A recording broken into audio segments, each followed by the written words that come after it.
Esteem and honor to the Most High Yah by way of Yahushua HaMashiach. John 5:39.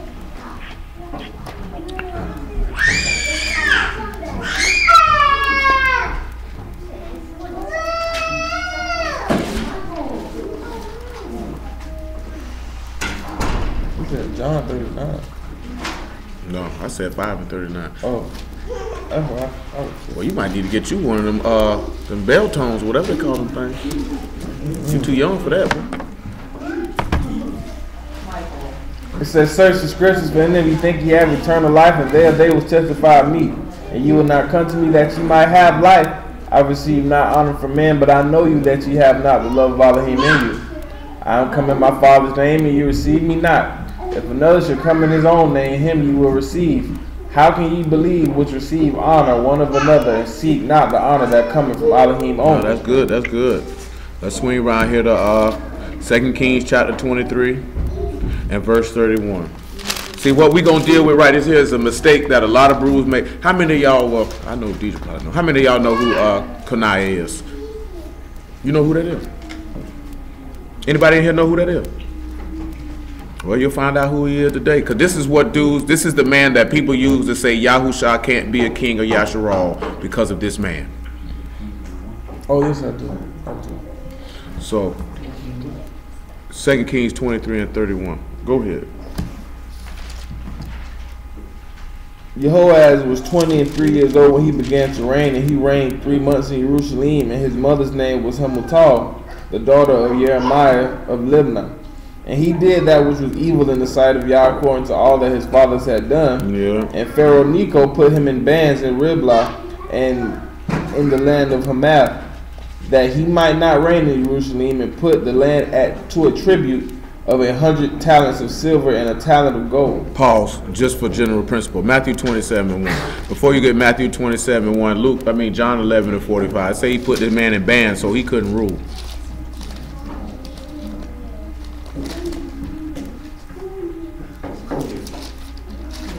See, you know, people said that not just that the world was going to end today, because that ain't really been the prevailing thing that people were talking about. What they was really talking about is that Revelation chapter 12 would be fulfilled today. Does anybody know what's in Revelation chapter 12? Go on to give them Revelation 12 and 1 so they can see what's in Revelation chapter 12. That's what people said was going to be fulfilled today.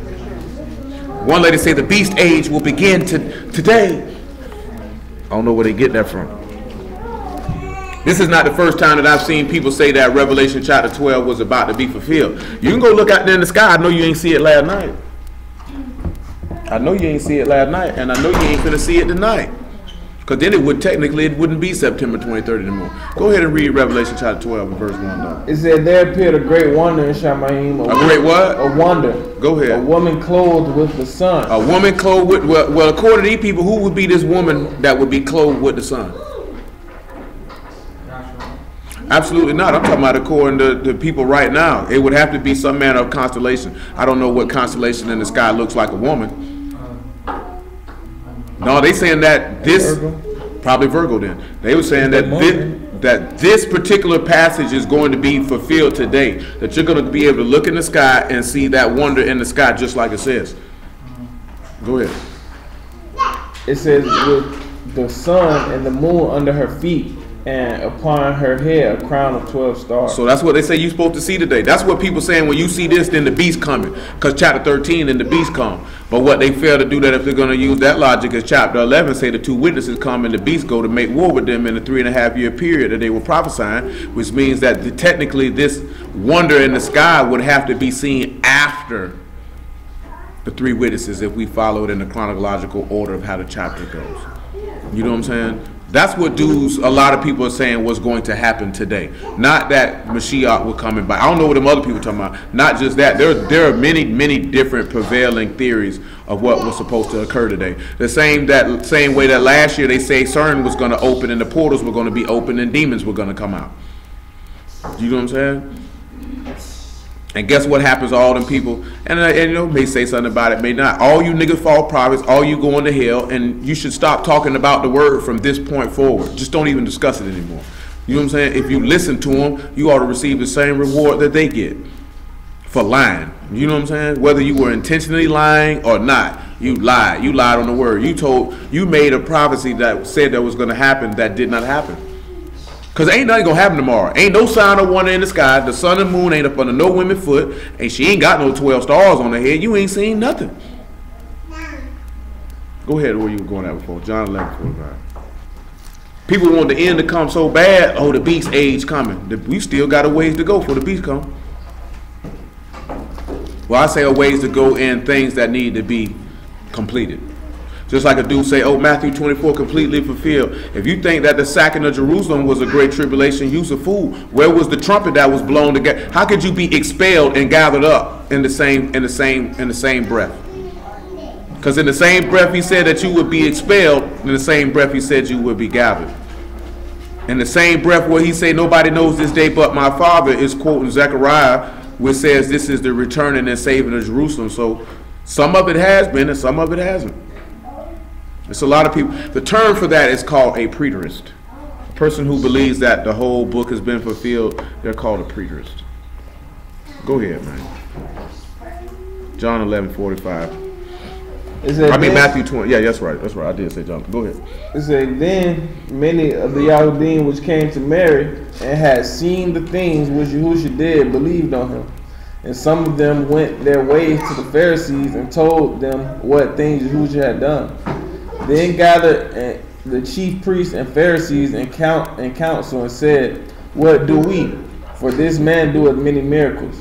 If we let him thus alone, all men will believe on him and take Romans, and the Romans will come and take away both our place and nation. Pause. So their whole concern was that he was going to reign, that he was going to rule. That's what their concern was. So to Matthew 27:1. Because it said they put your ass in bands so he would not reign in Jerusalem.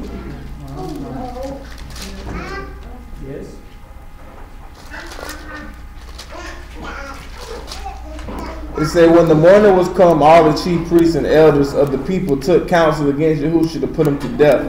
And when they had bound him, they led him away. When they what? When they had bound him, they led him away. Just like they did with Jehoakim. They had to lead him away because they didn't want him to reign.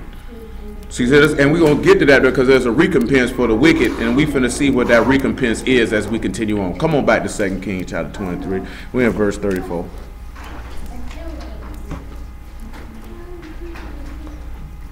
And Pharaoh Necho made Eliakim the son of Josiah king in the room of Josiah his father, and returned his name to Jehoakim, and took Jehoaz away, and they came into Egypt, and he died there. And he what? And he died there. Go ahead. And Jehoakim gave the silver and gold to Pharaoh, but he taxed the land to give the money according to the commandment of Pharaoh. He exacted the silver and gold of the people of the land, of everyone according. Now you know this is a good thing. You see that Pharaoh was taxed, so you think he would tax in Jerusalem too? Because see, this go to a conversation that we had about a few things. Well, get Matthew chapter 17. Because we had a conversation about this here. A nigga feel like you ain't got to pay no taxes. Cool.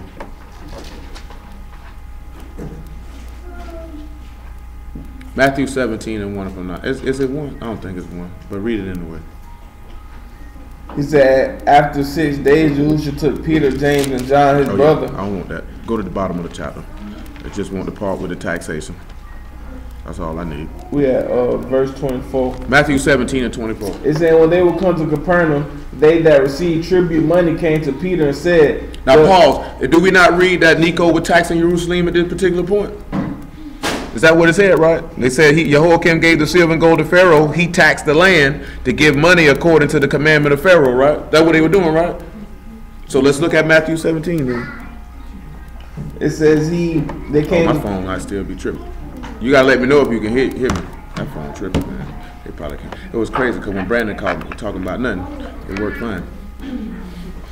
It says, and when they were come to Capernaum, they that received tribute money came to Peter. They that received what? Tribute money came to Peter. During that time period, what was the what group of people were the most despised people in the whole land? There was one section of people that had a particular field of employment. Everybody hated them. The tax collectors or the publicans. They all hated them. You know what I'm saying? You know why they hated him? They really hated him because they looked at him as you are an agent of Roman oppression. You facilitate that. It's kind of the same way that black people now kind of hate black people that are police officers to a certain extent. You know what I'm saying? Or politicians. We look at you as that. You are a perpetuator of that. Go ahead. He said yes, and when he was come, when tribute money came to Peter and said, does not your master pay tribute? He said yes. And when he was come to the house, Yahushua prevented him, saying, what thinkest thou, Simon? Of whom do the kings of the earth take custom or tribute? Who they take it from? Of their own children or of strangers? Pause. When we look at 2 Kings 23, is Pharaoh's taxing his own children or strangers? He taxing strangers. And you in America right now, who getting taxed? Strangers, because they know what I'm saying? So that's why you got to pay it. Guess what happened? You know, Solomon levied a tax on the land. Are you aware of that? And he taxed strangers. He didn't tax Yasharal. But they know what I'm saying? As time, he ended up doing it, which is why that came up with Rehoboam them saying, hey, man, put some tax on us, man. Let that slide. Because there's not a law against a Hebrew taxing another Hebrew. The law is against you charging interest. You know what I'm saying? Like if you lend 50 bucks, you can't tell them, pay me 85 back. But you could go get you a white man or an Arab man or a Chinese man, and you can tax him as much as you want to. Ain't no sin against that. Go ahead. Oh, it's raining hard. Notwithstanding, lest we should offend them, go thou to the sea, and cast a hook, and take up the fish that first cometh up. And when thou hast opened his mouth, thou shalt find a piece of money. Take that and give it to them for me and thee. It's 18. That's good. So you see that there, right? So niggas ain't got no business talking about we ain't got, because that's what the conversation was. There's certain things you don't have to do. But you can see in the way, and then we gonna see where the book tell you that you're supposed to obey these people. You know what I'm saying? And you're supposed to follow their mandates because y'all set them up with these mandates. I don't care how much. This is what a nigga was talking about the other day. Who this was telling me this here? Oh yeah, that was Brandon, matter of fact. He was like, the first thing niggas like to scream is culture, culture, culture when it comes to being a Hebrew. And they want to do stuff outside of the framework of the ordinances of the place that you at. You know what I'm saying? If you wanted to have a society within your own society, then you should have obeyed. You know what I'm saying? You can't sit back and say, the hypocrisy is this: I don't want a marriage license, but you want a driver's license or a real estate license, or you want to do business. You have no problem going to get these licenses. You have no problem. Whatever license these crackers ask you for, you ain't got no problem to go get it. But when it comes to that, see, we want to operate outside this pagan society. You're a hypocrite. You know what I'm saying? If you're going to operate outside that pagan society, then don't get a license in anything and say, I don't have to operate outside of this because I'm a Hebrew. You know what I'm saying? Because that's what they say when it comes to that, right? We Hebrews, we don't opposite. Because having a license is not pagan. That's retarded. But guess what them niggas do, though? When them niggas lose their job, I bet they go file for unemployment. You know what I'm saying? Anything else of the system they want to partake in until it comes to something they feel like, if you're not going to partake in the system, don't partake in none of it. Which that means at that point, don't even get a job. Don't file no taxes, nigga. You know what I'm saying? Don't go to their hospitals. Don't go do nothing if you're gonna do that. I just seen somebody too say exactly what they said the other day. We made a covenant between me, him, and y'all. I just seen a nigga say that. No exaggeration. You know what I'm saying? You done let a nigga sneak you out of Pennsylvania and run you down here to Tennessee talking about you got a covenant between him, you, and y'all. Well, you and him going to hell. That nigga done made a covenant with your vagina. That's it. Now you run here talking about that's your husband. That's not your husband. That's the nigga you sleeping with. You know what I'm saying? Straight up and down. That's what that is. That's the nigga you sleeping with. And he done tricked you to believe that you his husband. That's your husband. That nigga done tricked you. Tricked you right out your butt and your soul. That's horrible. That's horrible. That's horrible. Guess what the book say though? It said they sneak in, they creep in the silly women's houses, laden with diverse sins, slid right on in your house. Now you done got you because the nigga made it sound good. But yet a nigga go fill out a job application and cut these people check, take these people check every week. That's retarded, man. Come on back to 2 Kings 23, man. Verse 36. It said Jehoakim was 25 years old when he began to reign, and he reigned 11 years in Jerusalem. Yes, sir. And his mother's name was Abudah, yes, sir, the daughter of Pedaiah of Rumah. And he did that which was evil in the sight of Yahuwah according to all that his fathers had done. This nigga's wicked. Come on. It says, in the days of Nebuchadnezzar, king of Babylon, came up, and Jehoakim became his servant 3 years. Then he turned and rebelled against him. Pause. Go to Daniel 1:1 so you can see that Daniel intersected around this time. If you know that a lot of these people intersected. A lot of this stuff wasn't stretched out. A lot of these people intersected. So you can see that Daniel was around the time of Jehoakim, Josiah, more than likely, maybe not Josiah, but Jehoakim and yeah, maybe Josiah because he was young too, and Zechariah. But we'll go finish. We'll go get Uzziah and Manasseh before we complete with Zechariah though.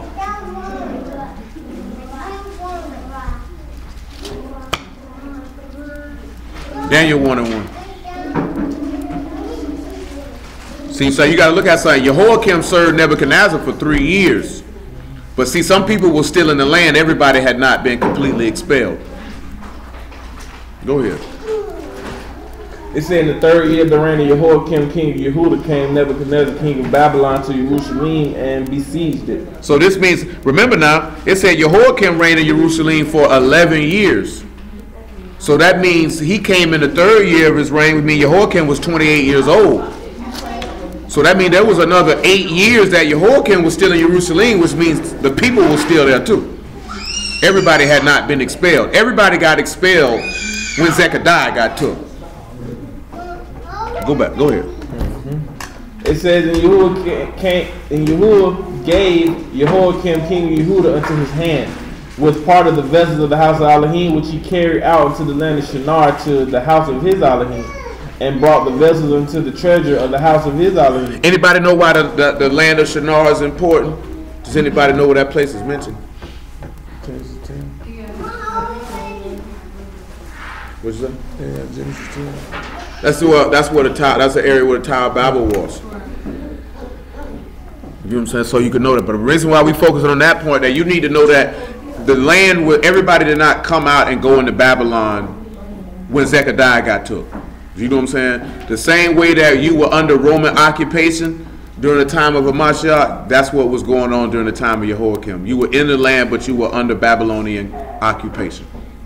You know what I'm saying? You were a vassal state, so to speak. Go ahead to back to 2 Kings chapter 24. See, but Jehoakim made a mistake. He bucked. You see how he bucked? Hold on, Paul, before we even look at that. Go to Jeremiah chapter 28, man. This will make Romans 13 make a little bit more sense. I'm going to take a different track with it. Give me verse 10. Tell me what verse 10 says in Jeremiah 28. It says, then Hananiah the prophet took the yoke from off the prophet Jeremiah's neck. Hold on. We're going to go ahead and do, because you see, this was what niggas be trying to do. Niggas trying to tell you that you ain't got to do certain things. I'm not in Jeremiah 28. Let me see where we want to start at. Go ahead and start at Jeremiah 28:1. And we'll work our way. It says, it came to pass the same year, at the beginning of the reign of Zedekiah king of Yehuda, in the 4th year, in the 5th month, that Hananiah the son of Azur, the prophet, which was in Gibeon, spoke unto me into the house of Yahuwah, in the presence of all the priests and of all the people, saying, Thus speaketh Yahuwah of hosts, Elohim of Yasharal, saying, I have broken the yoke of the king of Babylon. You see that? And now let's just be real about it, right? To a certain extent, is that not what some of our people are saying right now? That yoke of America or wherever you cat have been broken, so you can just do what you want to do? Go ahead. It said, within 2 full years, I will bring again to this place all the vessels of Yahuwah's house that Nebuchadnezzar, king of Babylon, took away from this place and carried them to Babylon. Go ahead. And I will bring again to this place Jeconiah, the son of Jehoakim, the king. Now keep that in mind about this here. Who son? Jeconiah. You keep that name in mind because he's important. Go ahead. With all the captives of Yehuda that went into Babylon, said Yahuwah, I will break the yoke of the king of Babylon. I seen a dude that post the other day, he said we got 20 more months and our captivity over. You know why he would post say we got 20 more months? Because they believe that when 2019 comes, it's over with. But I done told you this before, boy, it's gonna a lot of people gonna put their book down when 2019 come and go and you still sitting here. You know what I'm saying? And this man ain't came back and did nothing. Because they feel like the 400-year prophecy in Genesis 15 and say we came here in 1619 and 400 years is 2019, so we gonna be saved. But Exodus tell you we was in Egypt for 430 years. So you might want to, if you was gonna follow that, train of thought, then you might want to make that 2049 then. If you was going to follow that train of thought, because they were not in Egypt for 400 years. They were in Egypt for 430 years. You know what I'm saying? 430 years. So if we say 2019, you need to tack another 30 on top of that. And boy, I don't think this world could take another 30. Not another 30. Oh no. Not at the rate they going. Well, at the rate they going, it's gonna be people gonna be walking around here butt naked and just doing whatever.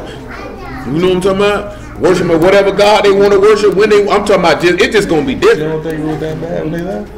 Oh no. Egypt was doing their thing, but I think these niggas worse. You know what I'm saying? I mean, Egypt been punks. See, Egypt didn't come out and pretend that we were righteous. You know, it was nothing wrong with us walking past and say that's a good looking man and have your way with him. You know, but get what? But Sodom and Gomorrah was worse because he ain't even destroy that. He ain't never say in the last days it's gonna be like Egypt.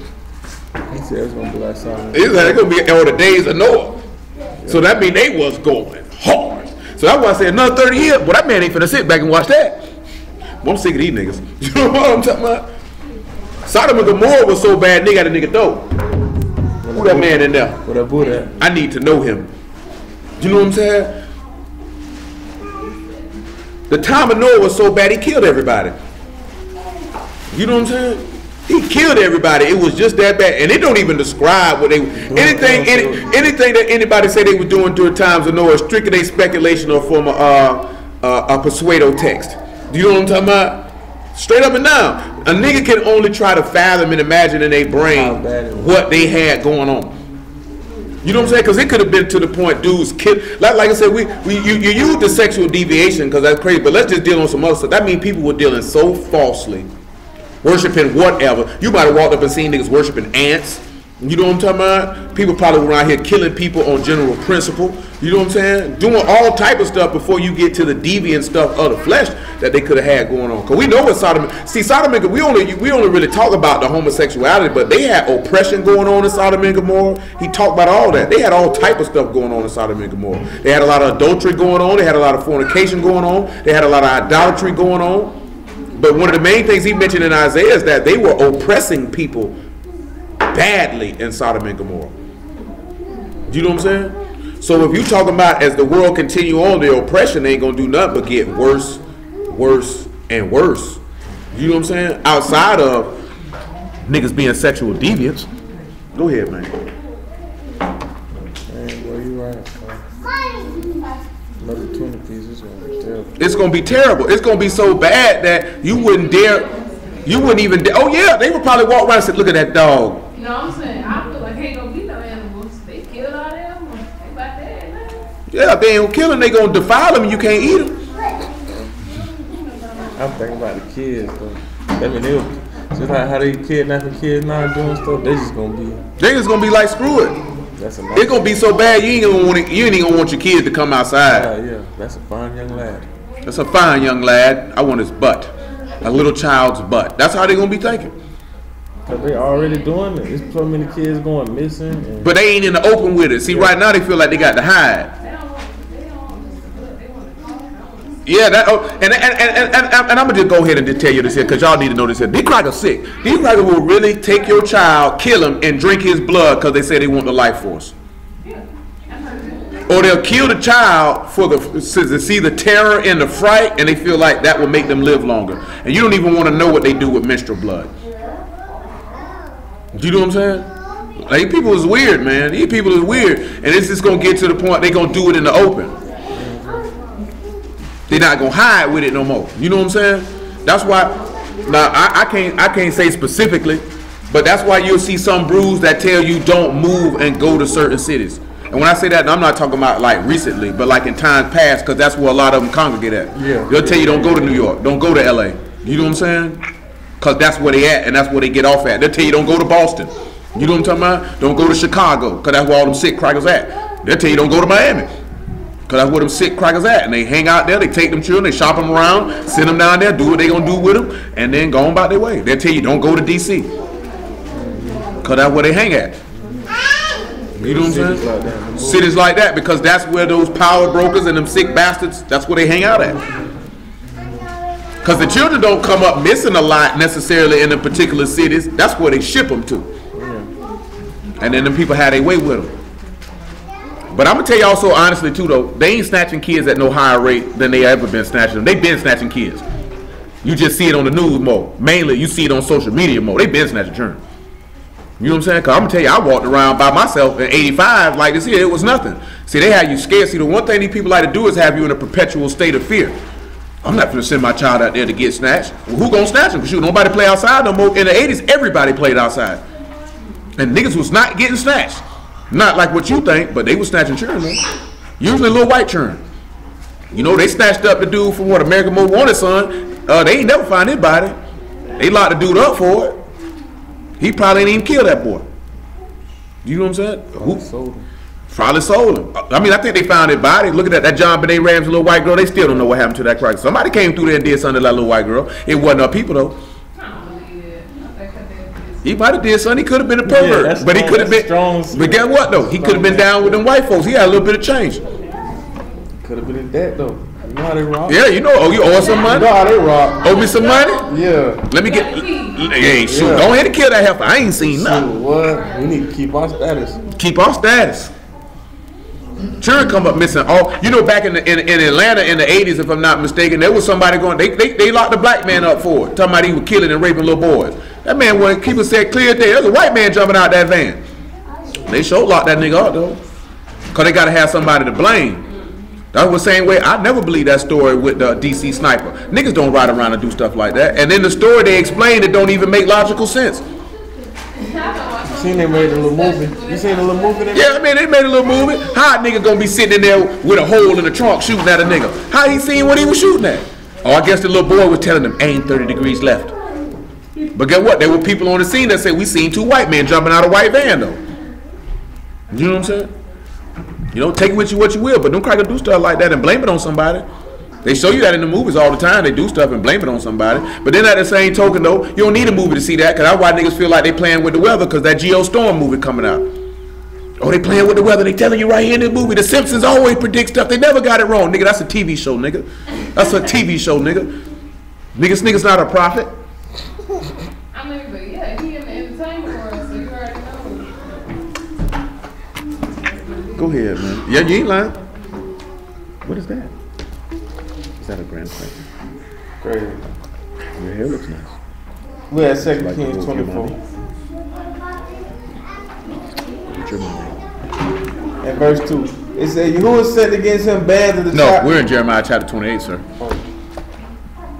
Jeremiah chapter 28. You'd stop at about verse 4 there, sir. Okay. He said, I will bring again to the place Jeconiah, son of Jehoakim, king of Yehuda, with all the captives of Yehuda that went into Babylon, said Yahuwah, for I will break the yoke of the king of Babylon. Then the prophet Jeremiah said unto the prophet Hananiah in the presence of the priests and the priests of all the people that stood in the house of Yahuwah. Good. Yeah. Drop down to about verse 9. It says, the prophet which prophesies of peace, when the words of the prophet shall come to pass, then shall the prophet be known that Yahuwah have truly sent him. Pause. Go get me 1 Thessalonians chapter 5 and verse 1. You got to watch for people who prophesying peace. Then when that peace don't come, nigga done lied. Because a lot of people tell you, that's why one of the things the book say, that you tell the wicked he'll have peace, that he don't turn from the evil imagination of his heart.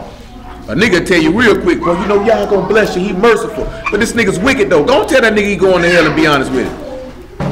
Keep on walking. You keep telling you keep on walking that way, you ain't gonna have no peace. You can't have no peace living that way.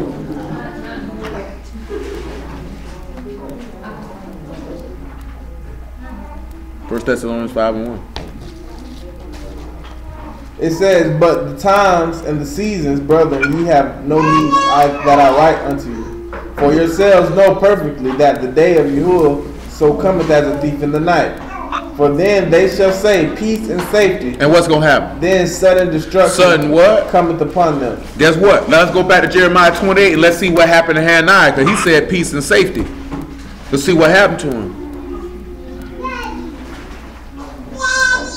Hananiah the prophet took the yoke from off the prophet Jeremiah's neck and break it. And what did he say? Hananiah spake in the presence of all the people, saying, thus said Yahuwah, even so I will break the yoke of Nebuchadnezzar, king of Babylon, from the neck of all nations. The neck of who? All nations. The neck of who? All nations. Go ahead. Within the space of 2 full years.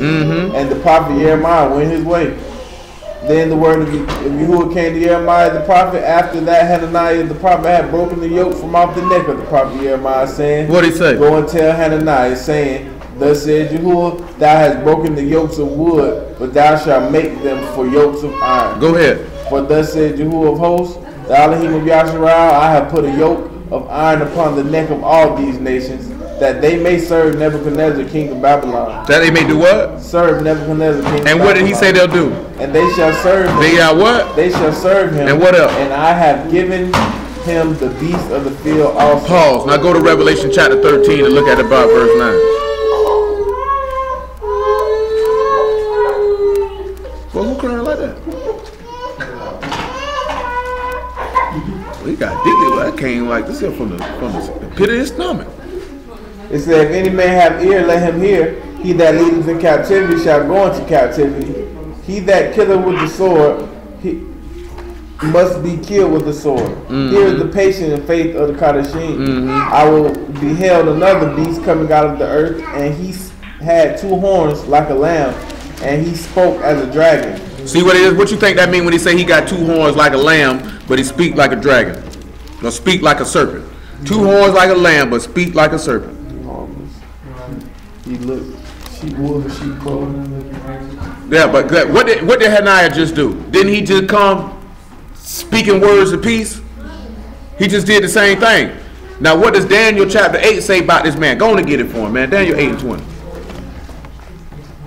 That's why he's sitting here telling you, if the prophet prophesied peace, what did the serpent do in the garden? He told her, you won't die. He came speaking peace and speaking life, but yet he was telling lies.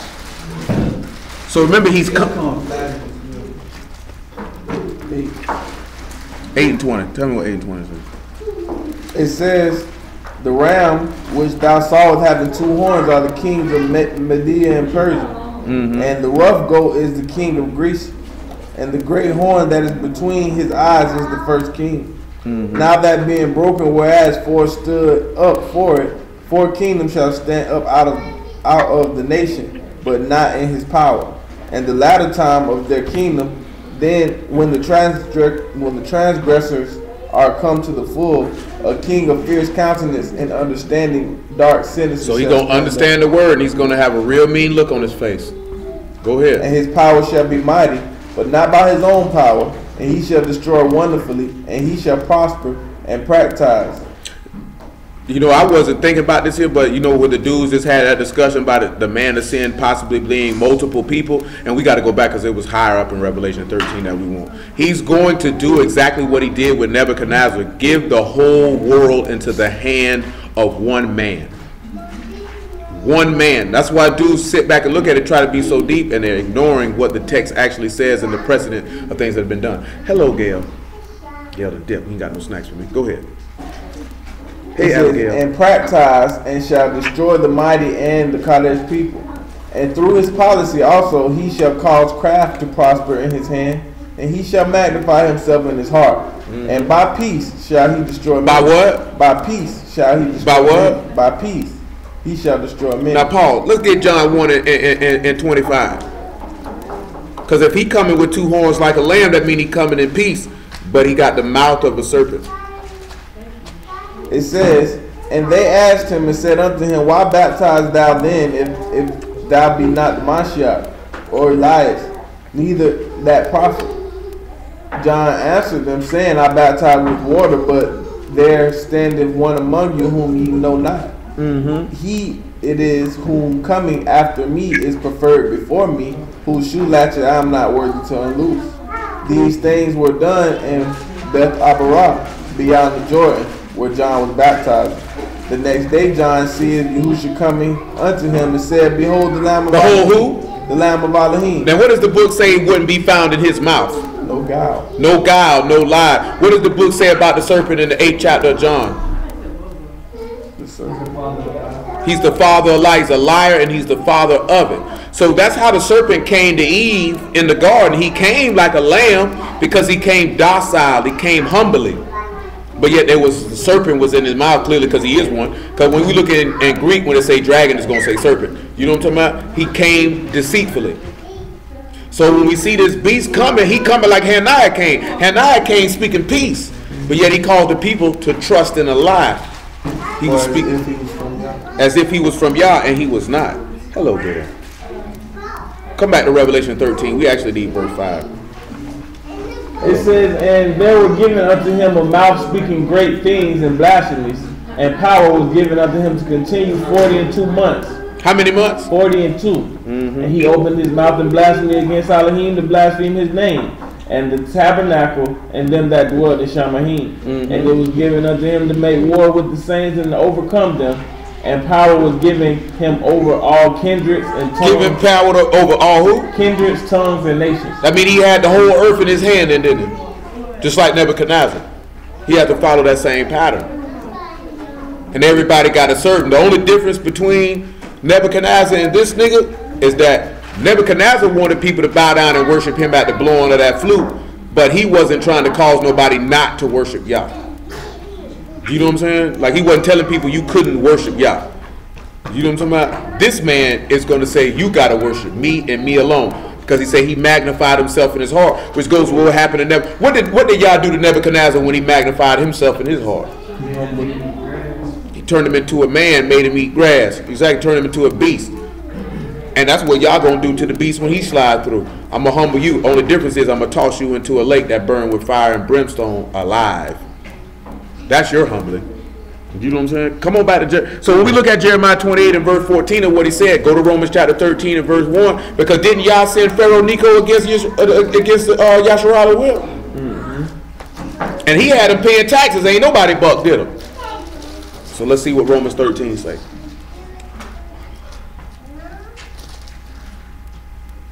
It says, let every soul be subject to the higher power. Let every soul be what? Subject to the higher power. Is that what you read in Jeremiah 28? And that was Yah said everybody got to listen to Nebuchadnezzar, right? Go ahead. For there is no power but the power of Elohim. So they don't have no power, but who set Nebuchadnezzar up? Who set Pharaoh Necho up? Who set all the kings of Yasharal up? Who set all the kings of Yehuda up? Nobody set them up but Yah. I don't see how people can't see that. Nigga can say whatever they want to say about Donald Trump, but if Donald Trump is in the position he in because that's what y'all wanted there, for whatever reason y'all wanted him there for. You know what I'm saying? Ken Young-il is there because that's who y'all wanted there. That ghastly looking woman who's Queen of England and whoever's the Prime Minister of England, that's who y'all wanted there. The Crown Prince of Saudi Arabia, he ruling because that's who y'all want. Vladimir Putin has the power that he has because y'all wants him to have it. If he didn't want him to have it, then they wouldn't have it. He told you in another place in Jeremiah, I set kings up and I put them down and I put there whoever I want to be there because they will further my will and my aim. Ain't no white folks elect Donald Trump. If you want to take some white folks elected Donald Trump, then so be it. And Donald Trump is a very, very big player. I don't know why everybody think America, because this is the most powerful country in the world. And what? This is not the kingdoms that are written of in this book. This kingdom will be absorbed into this beast kingdom the same way that Babylon absorbed every major kingdom at that particular time when y'all set Nebuchadnezzar up. This ain't hard to understand. It's not difficult to understand. It's called colonialism, imperialism. All you niggas gonna listen to me, and guess what everybody gonna do? Sure, why not? You know, you're speaking dark sentences and you're offering a nice lot of Peter money, you know. Nigga talking about an alien invasion gonna get everybody to serve. This man ain't said nothing about no alien invasion. Ain't no alien invasion gonna get nobody to serve the beast. This man gonna come out, open up the book, make you feel like he know what he talking about, and then teach you how to serve the devil, and people gonna follow suit. Doing it anyway. They doing it anyway. That's just what they talking about. Watch out for Project. See, that's why all that stuff we were talking about earlier this week. That's why all that internet conspiracy stuff get your brain going. This book ain't told you nothing about no fake alien invasion to get you to serve Satan. That book say this man is going to cause people to abandon the Kadesh covenant, and he will make intelligence or teach the people. No fake no alien invasion to get you to serve no devil. You've been serving the devil, so what we need an alien invasion for? All they need is somebody to do his work. He's not going to do nothing different than what's already been done. He's never used the alien invasion. Ain't never no fallen angels came down and said, worship us. It's never done that. That's TV, man. Nigga watch too many. Nigga don't watch too many episodes and too many times watching Independence Day. And all them other movies like that, because that's what they feel like they make the movies for. If you talk to a conspiracy theorist, they say all the alien invasion movies is to show you how the demons going to come invade the earth and cause us to serve them. But where that's at in the text, though, because you don't have no book for that. He told you. It's amazing to me how so many people say they believe the word, and he tells you how it's going to go down in the end. And then because a white man in L.A. make a movie or make a TV show, you believe that it's going to go down like this white man said in this movie or the TV show. That's just a nigga trying to sell tickets, trying to get ratings. You know what I'm saying? Hey, who that white man that wrote Left Behind made a killing off these niggas. And when I say niggas, I'm talking about white people. And everybody believe it. Nigga don't even know where the rapture doctrine come from for the most part. Come from a white man in the 1700s. You know what I'm saying? Nigga don't even know what they be following. Guess what? All the brews say we going back to the wilderness because they read that in Ezekiel. You ain't going back nowhere, because when you read what Daniel say and you read what Revelation say, that man don't say nothing about you going to no wilderness. You better be right when I get here. I ain't got nothing to talk about. I ain't got to pull you out here. Please follow me. No, nigga. No, you should already been following. He said he gonna pull us in the wilderness. You think this man coming to plead with you face to face? He already played with you face to face. You stupid niggas didn't listen. You know what I'm saying? When the Mashiach came, he played with you face to face. Serve y'all, kill that nigga. So you think he gonna come back here, kill everybody, take you to the wilderness, see I walk you around for 40 years? Oh, they don't want to listen, and then kill y'all? Oh no, I'm killing you on the comeback. On the comeback. He said he returning the second time without sin under salvation. I'm killing you on the comeback. On the comeback. And guess how many niggas gonna be looking stupid? We going to the wilderness. Nah. Nah. Some people gonna go to a wilderness like a stay in Revelation just to be hid for a period of time. Not for Hamashiach to be saying, I gotta teach y'all for a little bit, then I gotta shoot back to heaven, and then I gotta come back and get you. It's niggas believe that though, don't they? Based off Isaiah 16, because they don't know what they're talking about. Sour deal. Go ahead, man. You finished Revelation 13? No, we in Romans 13. My bad. Go ahead. We started early. I got plenty of time. We had 2. Wherefore, therefore, resist the power. Resist who? The power. Resist the ordinance of Elohim. Resist who? The ordinance of Elohim. So if it's an ordinance of Elohim, that means it's a commandment of Elohim. Did we not read in Jeremiah 28 where that ordinance was? See, niggas think all the ordinances just stop when Deuteronomy closed. But that's not the case. Come on. It said, whosoever therefore resist the power, resist the ordinance of Elohim, and they that resist shall receive to themselves damnation. Anybody who resists, they gonna receive damnation. What happened with Hananiah? He resisted. We didn't read it. What happened to him? He died. Guess what? We're gonna be right. Jehoakim, if he rebelled against Nebuchadnezzar, guess what happened to him? He died. He rebelled against the ordinance. He received the damnation because I told you to listen to these people, and you chose to do what you wanted to do. Go ahead. It says, for the rulers are not a terror to good works. They're not a terror to who? Good works. So guess what? You want to get a marriage license, the police, they're not a terror to anybody who living upright. They certainly not. But to the evil. To the who? To the evil. You ain't see Nebuchadnezzar mess with Jeremiah at all. It's funny because he said they're not a terror to those who are good works. Was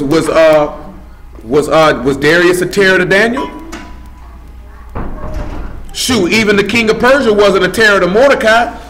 These men were living upright. Do you know what I'm saying? Even when you turn around and look at it with Nebuchadnezzar, with Hananiah, Azariah, and Mishael, it was just with his pride. But when he seen Yah got him, he wasn't a terror to them people. Nowhere you see in this text where any ruler anywhere was a terror to anybody who was living justly and uprightly. They didn't mess with them people. They left them alone. Go ahead. But to the evil, wilt thou then not be afraid of the power? Do that which is good. Go ahead. And do that which is good, and thou shalt have praise of the same. For he is the minister of Elohim to thee for good. He's a servant, and it's funny because we can see all of these people who had rule over us from other nations that served some of our people for good and not for evil. Go ahead. But if thou do that which is evil, be afraid. Why? For he beareth not the sword in vain. He don't hold it for nothing. For he is the minister of Elohim, a revenger to execute wrath upon him that doeth evil. Ooh, boy. We're going to see that with Jehoakim, man. Go and get 1 Peter chapter 2, verse 11.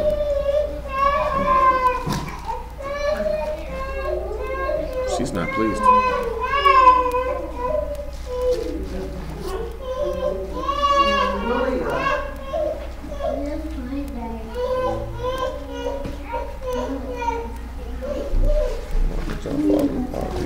Peter to him, she sounds like she's just seeing something she don't want to see. It scares me. Yeah, it do sound like scary, bro. It don't sound. Yeah, it don't sound like no normal cry. Sounds like I'm scared. 2 and 11. You can hear that. That's a fearful cry. It said, "Dearly beloved, I beseech you as strangers and pilgrims, abstain from fleshly lust." And saying as strangers and who? And pilgrims. So aren't we strangers and pilgrims? You need to abstain from fleshly lust. Go ahead. Which war against the soul. Yes, sir. Having your conversation honest among the Gentiles. So you need to have your behavior honest amongst these people. That whereas they speak evil against you as evildoers, they may by your good works, which they shall behold, esteem Elohim in the day of the visitation. See, that's why I be telling you, even with niggas who in the word, if a nigga doing you ugly, doing certain stuff, do good towards them so that they can be speaking evil of you falsely. You know what I'm saying? If a nigga stupid enough to go along with what they talking about, may they be damned with them. You know what I'm saying? Because when that junk come on the last day, they going to have to give esteem to Elohim because they going to have to acknowledge that of a truth, Yah was in you. See, that's what I was just talking to my homeboy about. We talking about, man, you don't get mad when people do this here and you want to punch him in the mouth. Punch him in the mouth for what? I say they slandered the Marshal. What did he do?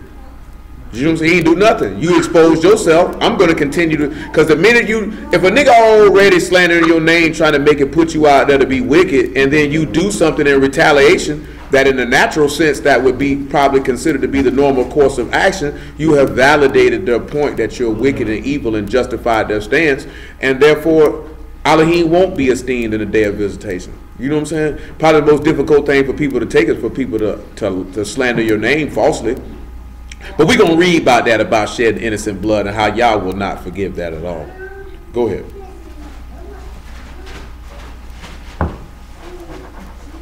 Submit yourself to every ordinance of man in Yahuwah's, for Yahuwah's sake. Submit yourself to what? To every ordinance. See, this was a discussion we were having that there's no ordinance that says you have to get married. It absolutely isn't one that says that you have to get married. You don't have to get. Well, truth be told, actually, I take that back. In a majority of states in America, it is against the law to cohabitate. And it is against the law to commit fornication. You know what I'm saying? I don't think they've repealed it in the state of Florida as of yet, because I know they were talking about doing so. It is still against the law to live with somebody in the state of Florida and you're not married. Will they lock you up for it? No. You know what I'm saying? So it's a misdemeanor, but you can go to jail for it. It is against the law to have sex with a woman and you're not married to her. And I want to say, if my memory serves me correctly, in 40 of the 50 states. In some states, they just recently repealed that it was against the law to sodomize someone, male or female. I know it was recently, not too long ago, it was the law in Georgia that sodomy was against the law. They don't enforce it, though. They won't even take the time to repeal it. Now, why would these white folks sit back and put these laws on the books? And these laws go back to as late as the 1800s. If you needed a license to prove you were married, a documentation to prove you were married were not required. And Yah set these people up. Don't you find it ironic that Yah set these people up and they put it in their heart to make laws to say you can't have sex and you're not married? See, niggas make a lot of comments, but then they don't even actually be knowing the laws of the land or where they stay at. How many of y'all know what a common law husband and wife is? When you done stay with somebody so long that they your wife? That law don't exist in the state of Florida. There's no such thing as a common law husband and wife in the state of Florida. I think it exists in Texas. You stay with somebody 7 years, by law, she your wife. They don't have that law here, though. So you could be living with somebody 10, 15 years, you're not recognized as being married. But people don't be knowing that. See, one thing about it, you always need to know the laws of the state that you live in. You need to know the law, period. You need to know the laws of your God first. You know what I'm saying? And then you need to know the laws of the land where you dwell, because niggas make statements and they be very, very ill-informed. You know what I'm saying? Continue on, sir. So that's why you got to notice it when he say submit yourself to the ordinance of man. And then with a marriage license, what you got to do? You got to have witnesses. Not just that, you got to pay tribute because they're not giving them away for free. Yeah. You know what I'm saying? And look what Peter finna tell you to do.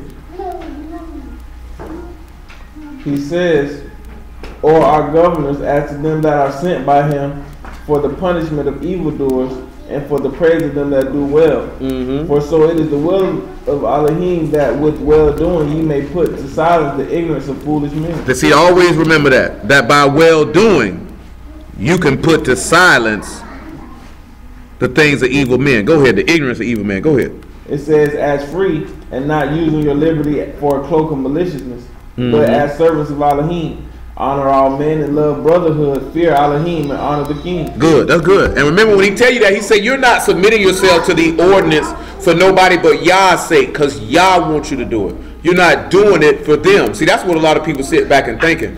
Oh, you trying to please, man, I'm not doing that for the state. I don't need the state's permission to get married. But Yah said you needed the state's permission to get married because he set them up. You know what I'm saying? He set them up. If you lived in Europe or Africa or whatever the case may be, you would be subject to what they got going. Don't you find it funny that in all of these countries that I just mentioned that they all have that same documentation for marriage? All of them got it. You know what I'm saying? You know what a nigga excuse people, what about the people who live in the villages? Well, you go live in the village with them.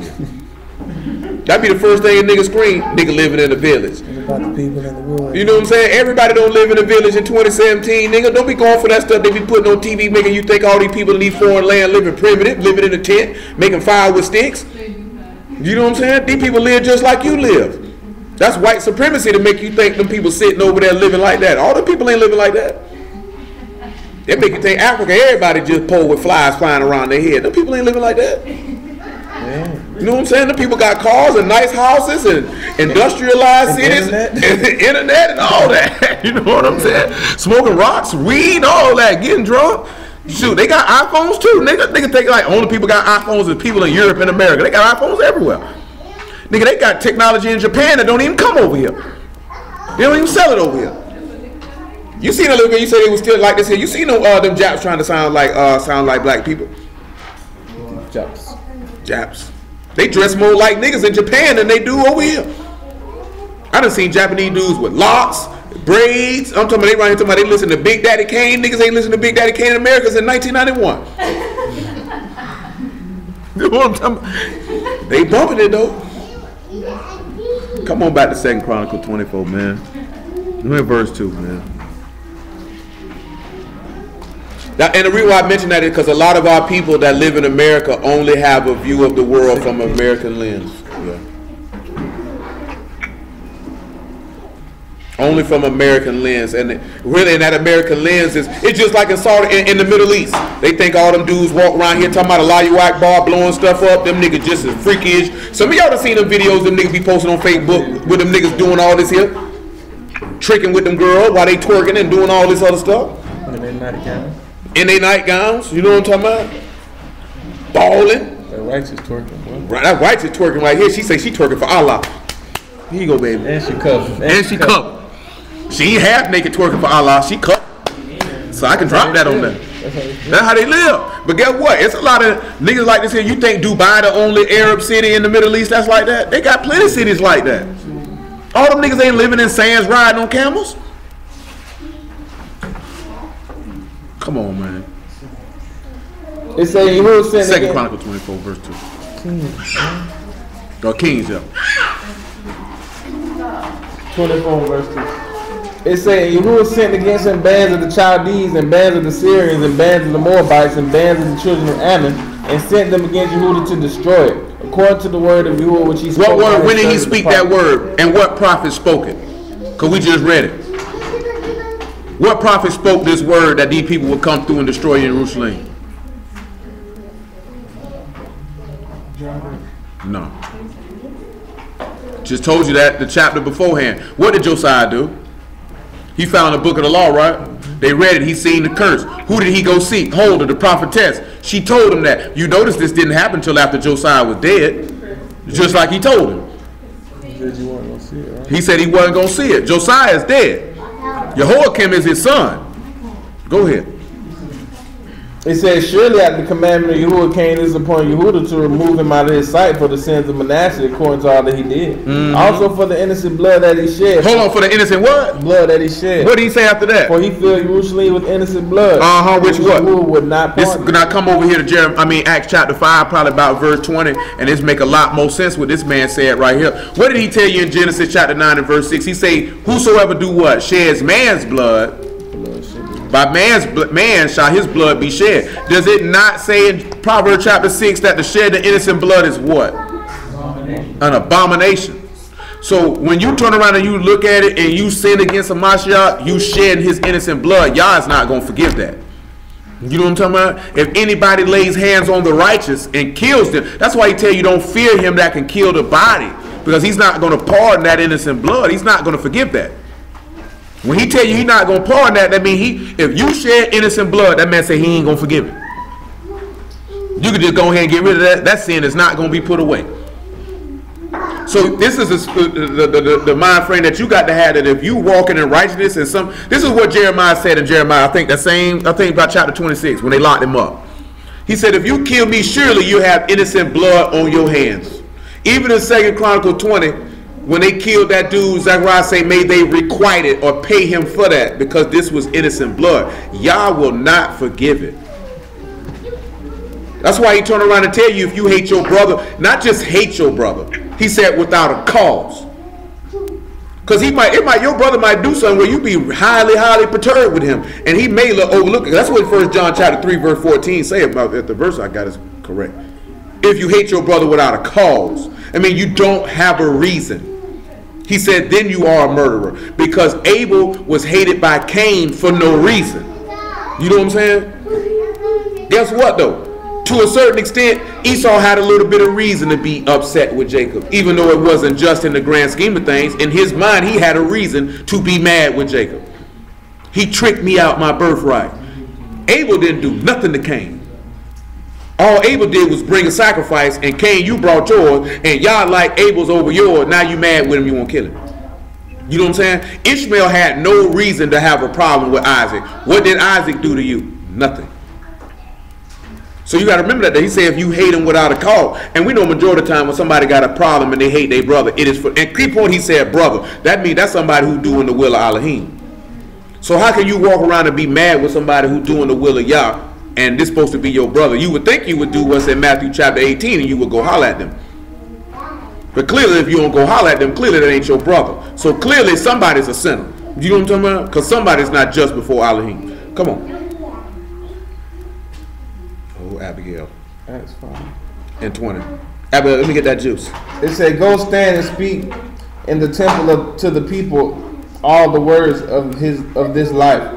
And when they heard that, they entered into the temple early in the morning and talked. But the high priest came, and they that were with him called the council together, and all the senate of the children of Yasharal, and sent to the prison to have them brought. And when the officers came, they found them not in the prison. They returned and told, saying, the prison truly found we shut with all safety, and the keepers stand without before the doors. But when we had opened, we found no man within. Yep. Now when the high priest and the captain of the temple and the chief priest heard these things, they doubted of them whereunto this would grow. Then came one and told them, saying, behold, the men whom ye put in prison are standing in the temple and teaching the people. They standing where? In the temple and teaching the people. Go ahead. And when the captain within with the officer and brought them without violence, for they feared the people. They what? They feared the people. Go ahead. Lest they should have been stoned. And when they had brought them, they set them before. Now, why do you think that they feared the people to the point that the people would stone them? Because they knew they would. Because they knew that these people believed in what these men were teaching. So then they gonna sit back and look at them and deem them to be what? False prophets. And then they would kill them. You know what I'm saying? Because the book is very clear. You know what the book says about if you follow a false prophet or you seek unto him. You know what the book says gonna happen to you. You're gonna get the same punishment he get. Because you know how people say, well, oh, that's just the pastor. They ain't got nothing to do with me. If you seeking after this wicked nigga, you're gonna get the same thing he getting. You're gonna get the same thing he getting. And that is a strong, that's in Ezekiel 14 for those y'all don't know. Them strong words right there. He also said in the chapter before that their name wouldn't even be written in Shamahim. So they scarred. And it also goes in when the master told you that they go around, because you got dudes, and this is no lie, because I see it all the time. They go around trying to make one convert, and they make that person twice as wicked as they are. You know what I'm saying? Because that's why he tell you not to seek after them, because 9 times out of 10 that's what's going to happen. Does it seem to contradict this statement of listening to the scribes and Pharisees? It does not. Because he said these people, because at this point, when he's talking to these people, they have no idea about the commission of men he gonna send out to preach the word. But he's letting these people know, the scribes and the Pharisees, what the book says is correct. These niggas ain't. Go ahead.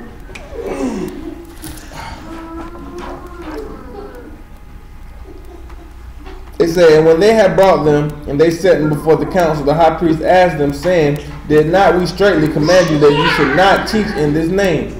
And behold, ye have filled Jerusalem with your doctrine. With your what? With your doctrine. And what else? And intend to bring this man's blood upon us. Now you know these people. Now why would they say they intend? What does the law say about shedding innocent blood?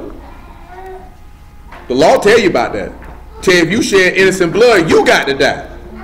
You got to die. So they know that the word, the law says that we can't be pardoned with this, and they know that if they deeming this man's blood to be innocent, that they've committed an abomination, they can't be forgiven. Because you know them scribes know that. They know the law. You know they know.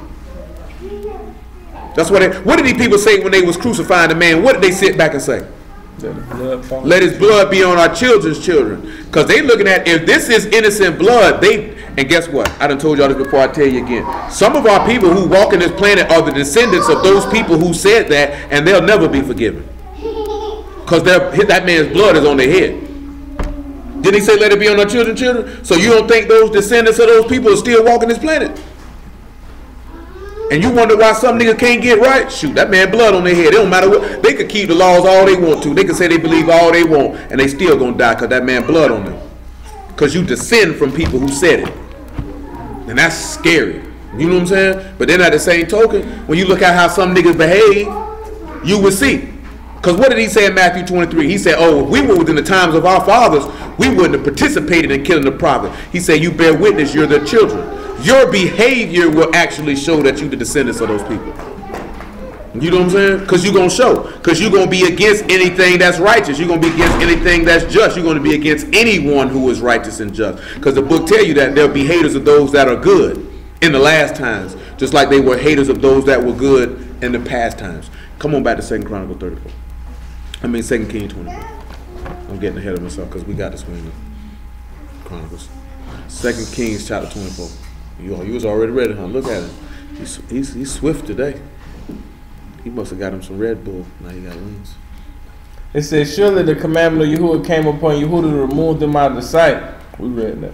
We have verse 5. Read 4 again, though. All right. It said, also the innocent blood that was shed, for he filled Jerusalem with innocent blood, which Yahuwah would not pardon. Now the rest of the acts of Jehoakim and all that he did, are they not written in the book of the Chronicles of the Kings of Yehuda? And Jehoakim slept with his fathers, and Jehoiachin, his son, reigned in his stead. Go ahead. And the king of Egypt came not again anymore out of this land, for the king of Babylon had taken from the river of Egypt unto the river Euphrates all that pertained. When we look at some of the stuff where they talk about Egypt getting smashed, this is when it happened. A lot of people want to try to take it and make it at a later time, because it just told you that the king of Egypt sat down and Nebuchadnezzar got him, took everything he had. You know what I'm saying? But dudes overlook that. 2 Chronicles chapter 34.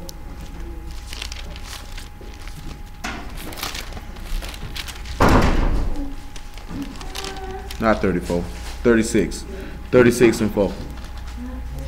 It says, and the king of Egypt made Eliakim his brother king over Yehuda and Jerusalem, and turned his name into Jehoakim. And, that's Abigail. And Necho took Jehoaz his brother and carried him into Mizraim. He did what? Necho took Jehoaz his brother and carried him into Mizraim. Yep. Go ahead. And Jehoiakim was 25 years old when he began to reign, and reigned 11 years in Jerusalem. And he did that which was evil in the sight of Yahuwah his Elohim.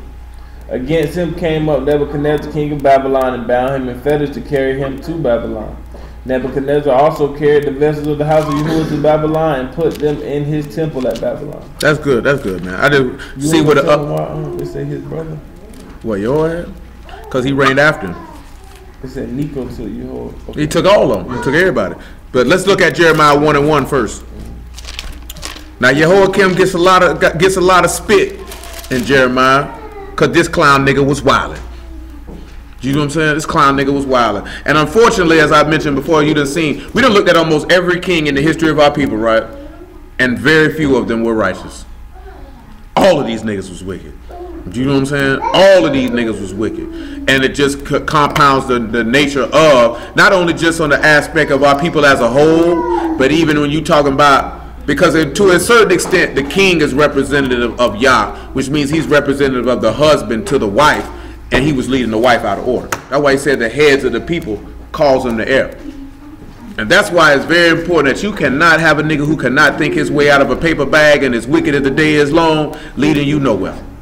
You know what I'm saying? Cause all he's gonna lead you to is in captivity or in bondage to sin. You know what I'm saying? You look at it in a natural sense. You ain't finna let no idiot lead you nothing to nowhere else. If you work somewhere and the supervisors or the people who run the company was an idiot, you'd leave. You know what I'm saying? You won't even do business with people who are incompetent. Meaning like spend your money with them. You know what I'm talking about? You won't even do it. But it come with the word. We don't care if a nigga incompetent because he means well. He's all right. He's a good guy. No, that nigga ain't good. That nigga's dumb. You know what I'm saying? You could say some people might have looked at Amnon and said he was a good guy. But was he? He was not. Manasseh turned out and he corrected himself later. But what about Baasha? Look how wicked he was. You know what I'm saying? Look at Jeroboam and Rehoboam. Look how wicked these men were. Do you think some of these people were sitting back looking at? Look at Saul. These niggas were wicked. Which you were looking at him, well, he means well, you know, he just wanted us to have the sheep and all the other stuff. You idiot fool, now whole plague on the people. I guess that's just some new stuff, because a lot of our people didn't do that back then. They were like, I don't fool with that nigga. Or they lived how they wanted to live, because that's what they wanted to do.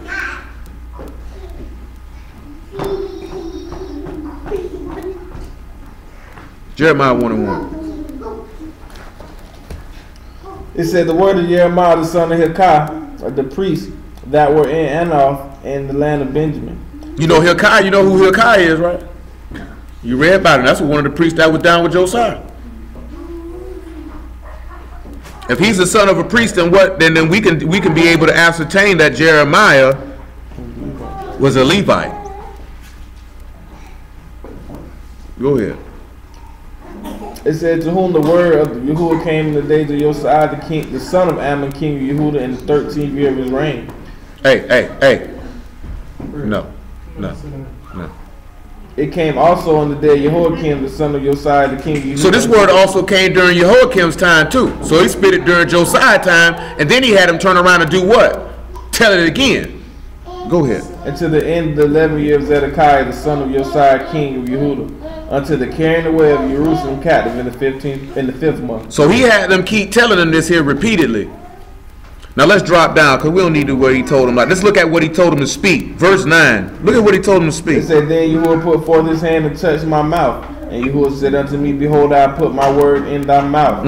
See, I have this day set thee over nations and over kingdoms to root out. To do what? To root out. And to do what else? To pull down. And what else? And to destroy. And what else? And to throw down. And what else? And to build and to plant. So that means ain't no kingdom set up that Yah didn't set up, and any kingdom that go down, Yah take them down. I don't see why people can't understand that. This man told you in another place that he ruled. That's what, matter of fact, Nebuchadnezzar said that Yahuwah rules in the kingdom of men, and he set up whom he will.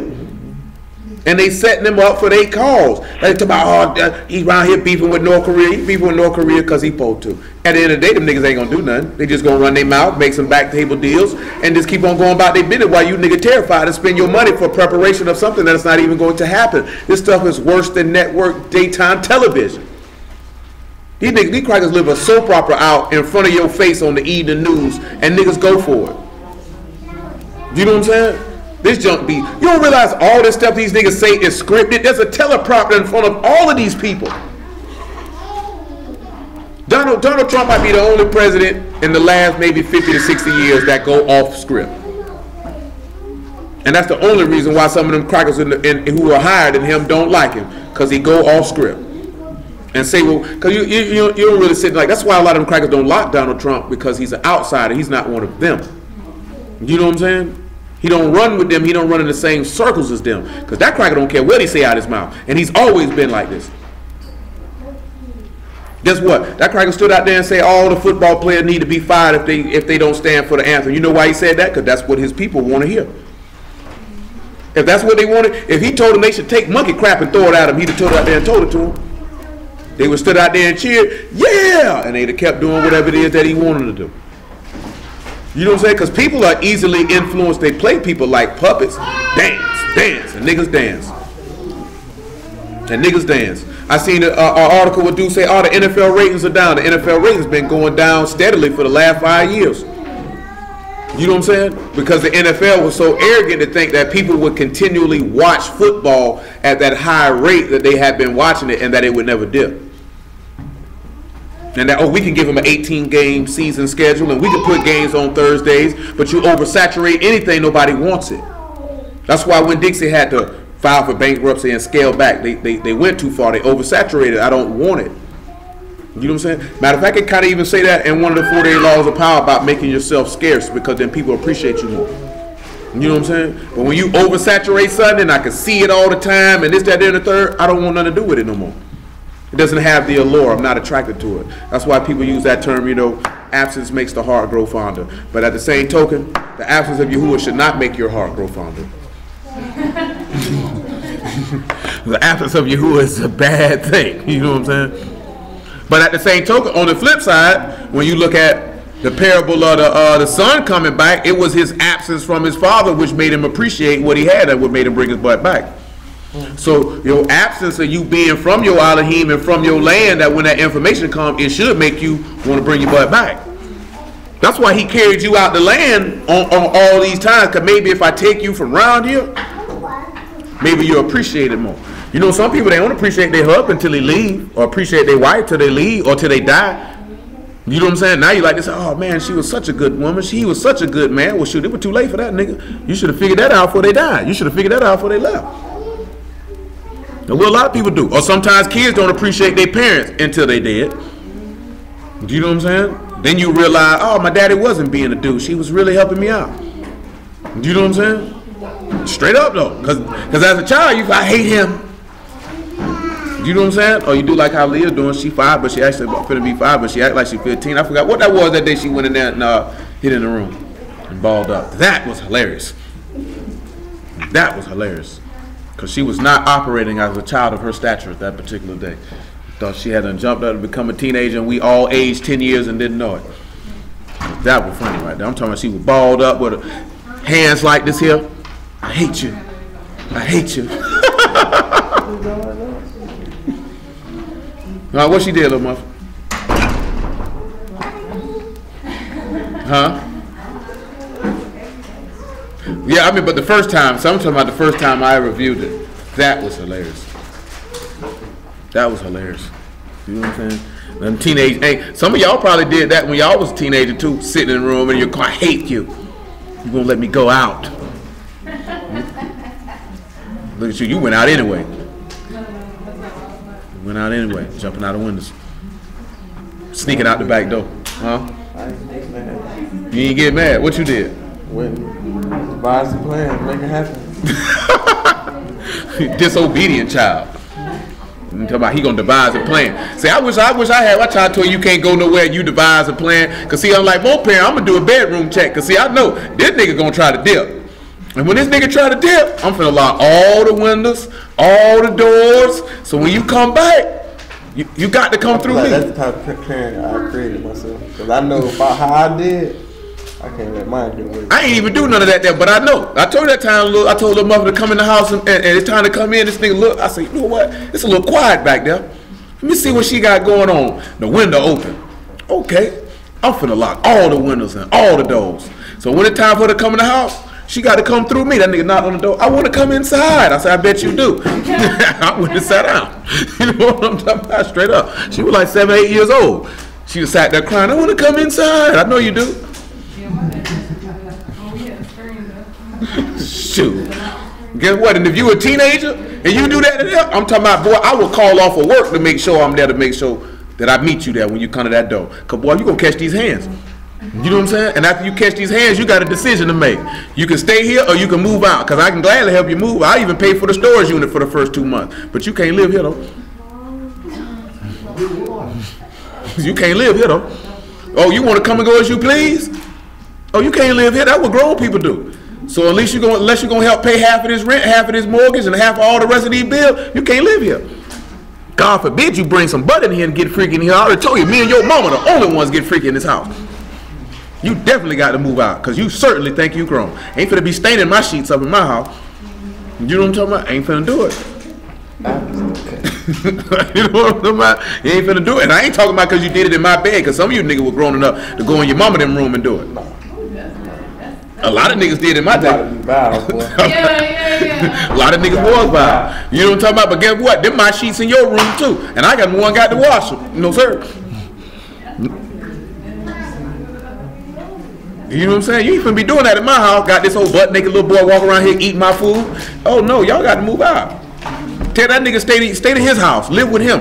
You're grown enough to let him penetrate your vagina. He grown enough to pay your bills too.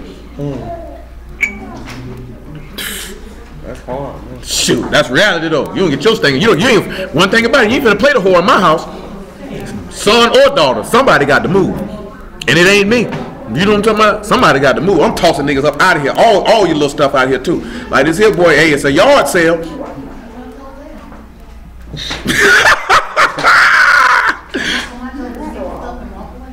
Oh man, because you already right here talking about you got a young tender.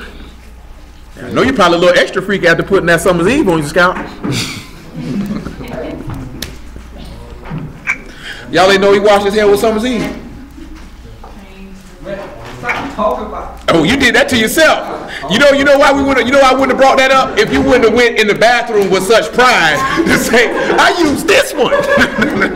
Nigga, that's feminine wash, boy. That nigga washed his scalp with feminine wash.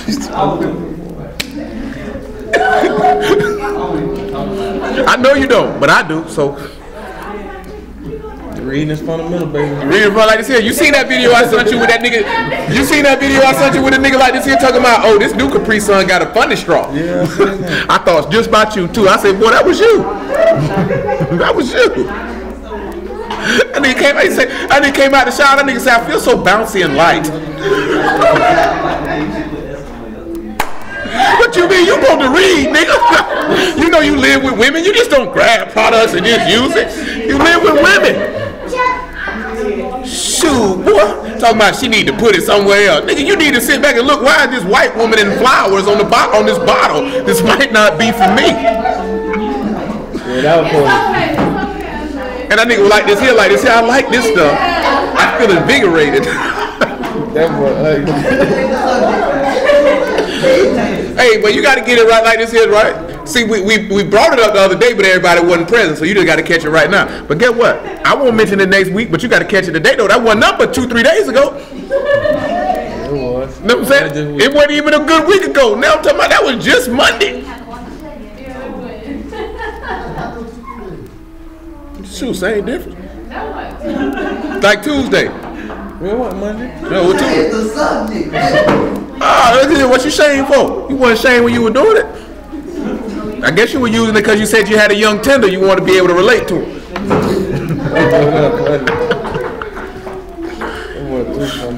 Come on, man. I had to get you. Just let that slide. I mean, we got you when you did it. Like I said, it would have been different to be like, oh, boy, you used my stuff. But you said, I ain't used that. You walked in there bold and confident. I used this one. I was asleep. Nigga, that's feminine wash. She's going, yeah. And when you look at the bottom, you like. I'm talking about he bathed with it and all.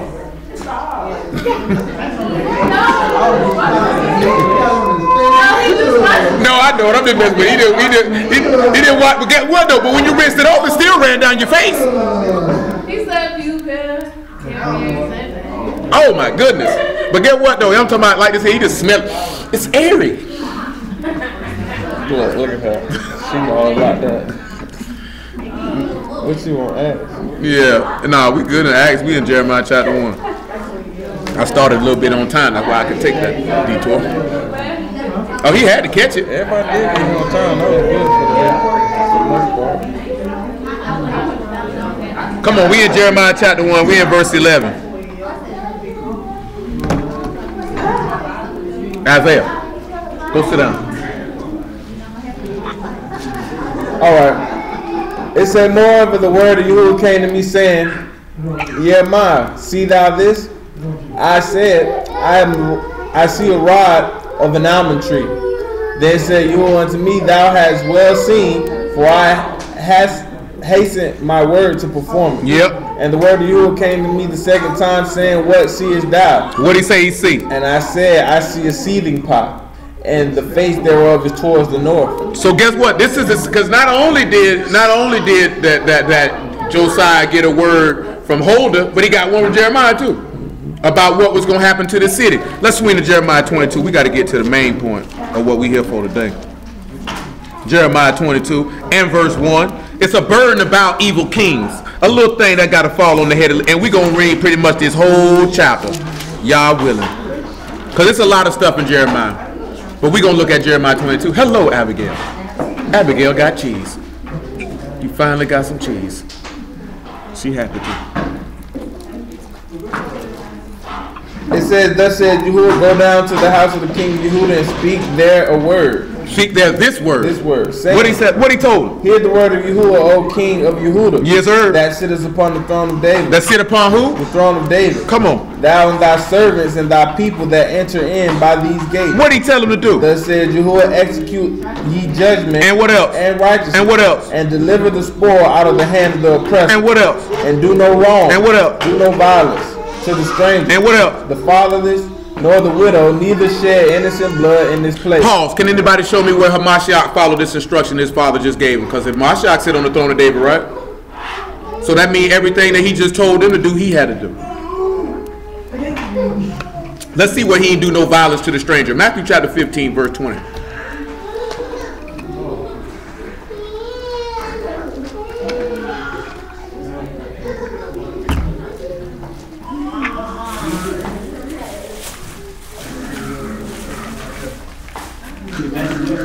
And 20. It said, these are the things which defile a man. But drop to 22. You got to get straight to the point. It says, and behold, the woman of Canaan came out of the same coast. Is this woman of Canaan, is she a stranger? Go ahead. And cried unto him, saying, have mercy on me, O master, thou son of David. My daughter is grievously vexed with the devil. But he answered her not a word. And his disciples came and besought him, saying, send her away, for she cried after us. Go ahead. But he answered and said, I am not sent but unto the lost sheep of the house of Yasharal. Then came she and worshipped him, saying, Master, help me. But he answered and said, it is not meet to take the children's bread and cast it to dogs. He said, truth, master. And she said, truth, master. Yet the dogs eat the crumbs which fall from the master's table. And Yahushua answered and said unto her, O woman, great is thy faith, be it unto thee even as thou wilt. And her daughter was made whole from that very hour. Did he do any violence to the stranger? Where could you see him doing justice for a widow? I meant to pull the story last night. Go ahead, Stanley.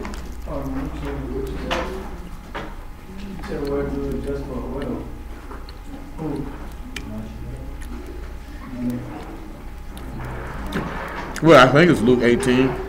Pull that story with the lady who had the issue of blood, because if I'm not mistaken, she was a widow. I didn't know that. What you have? I was baffled. Oh, you were baffled? Yes.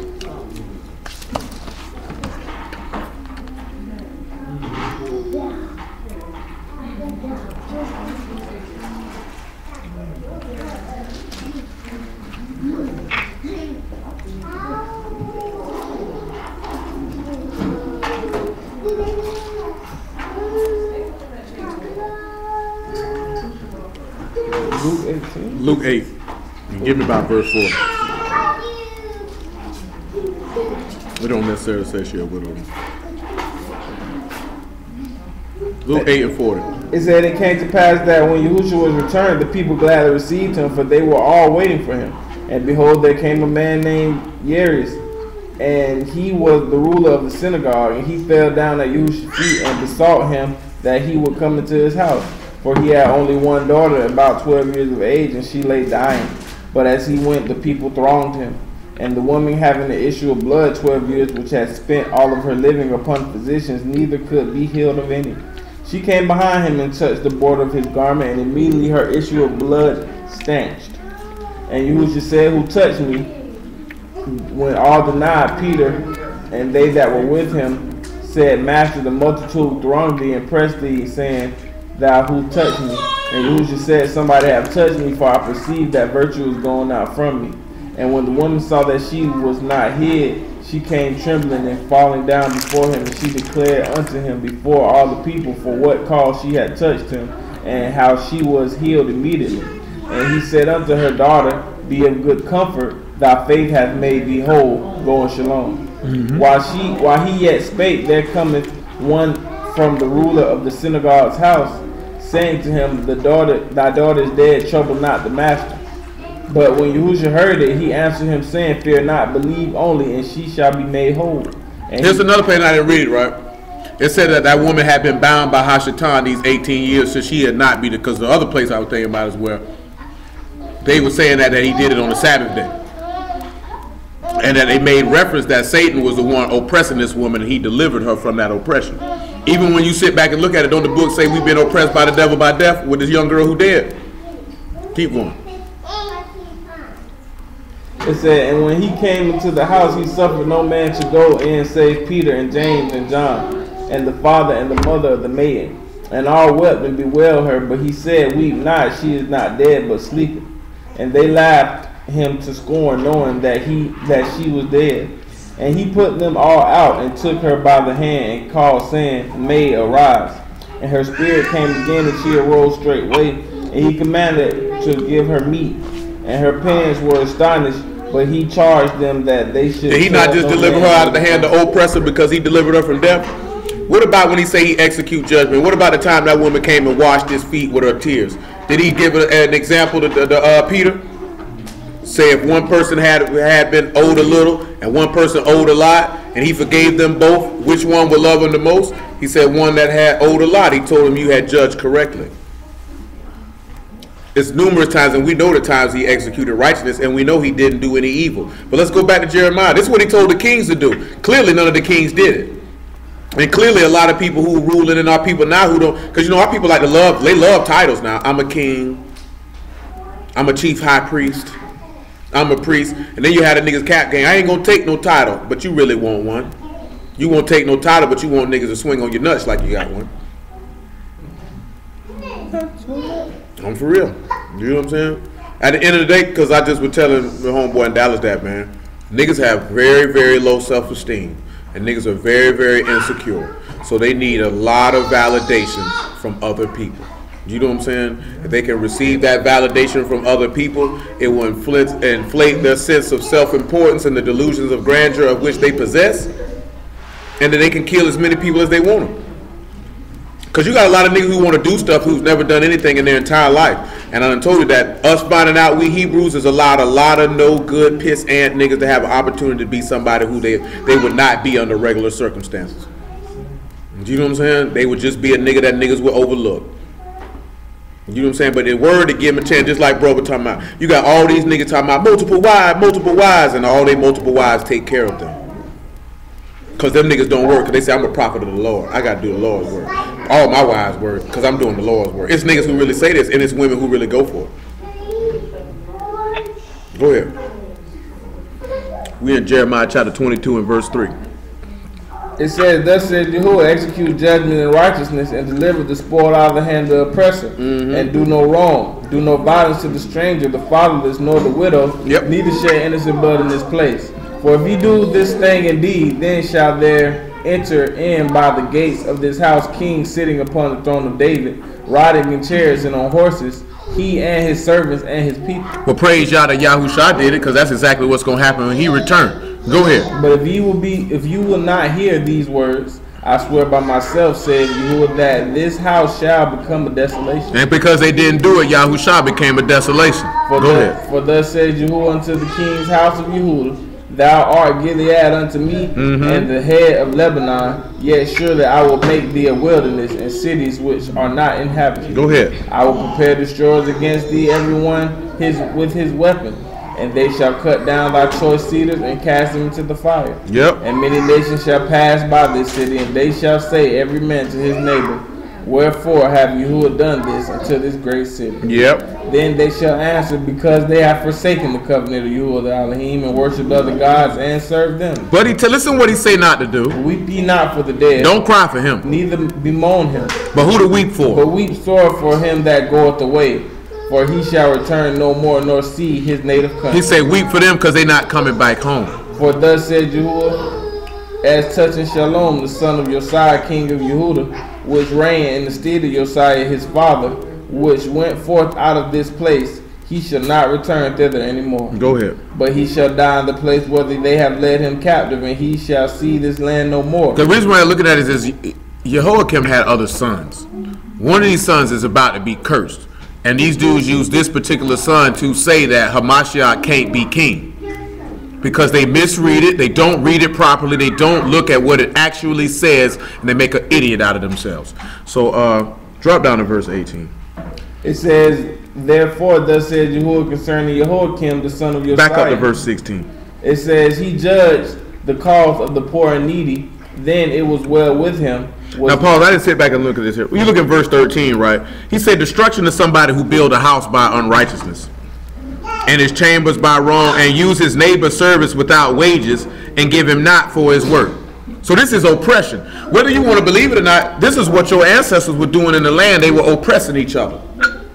Look at James chapter 5 and probably about verse 1. They were oppressing each other. You know the word part is to hire somebody for a job, and then he say you don't even pay him for it. So you building everything that you doing by unrighteous means. See, a nigga will take that verse and say, see, that's America, instead of sitting back looking at who he's talking about, because he's talking about Jerusalem.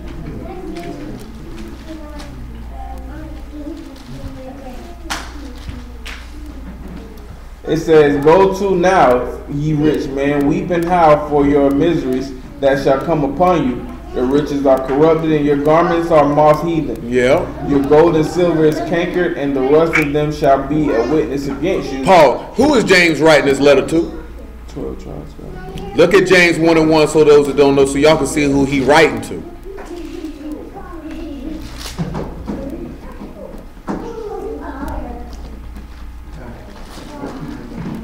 It says, James, the servant of Elohim, and the master Yahushua Mashiach, to the 12 tribes scattered abroad.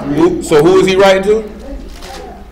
He writing to Yasharal. So when he making this statement, this is directed towards us. You always remember this here. Paul's letters were written to a mix of Gentiles and Israelites in those congregations who he was writing to. But when you look at Peter, John, James, and Jude, all of their letters were written to Bruce. That's who they were writing to. So when you sit back and you look at this, he's not talking about no Gentiles. Who he talking about? Oppressing people. He's talking about his own people, because we can see here from Jeremiah, we have a history of doing this. I don't know why our people believe that we don't have a history of doing things in this nation. Because we do. Go ahead. It says, behold, the hire of the laborers who have reaped down your fields, which is of you kept back by fraud. It's kept back by what? Fraud. And is that what we just read in Jeremiah 23, 22? He said they were keeping their money back, wasn't it? And that's what he just said. Now, how would James be able to know this unless he knew the script? You know what I'm saying? And this is why I always tell you that you need to master the first half of the book. Once you master the first half of the book, you be like, okay, now I know why he said that. Now I know why he said that. Now you can get an understanding. You know what I'm saying? If you don't have a mastery of the first half of the book, then you think these men just writing random letters that they just saying stuff off the top of their head. But he has book to back up that statement, and we're reading it right now. Go ahead. It said, you called back by fraud, they cried, and the cries of them which have reaped are entered into the ears of Yahuwah of Sabaoth. Do anybody know what the law say about what he just said? Because there's a precept in the law for this. Holding back wages. Yeah, say if you hold back a man's wages and he set his heart upon it and he cry out to Yah for it, guess what Yah say that would be to you? That would be sin. And that's why he say destruction to you who do this.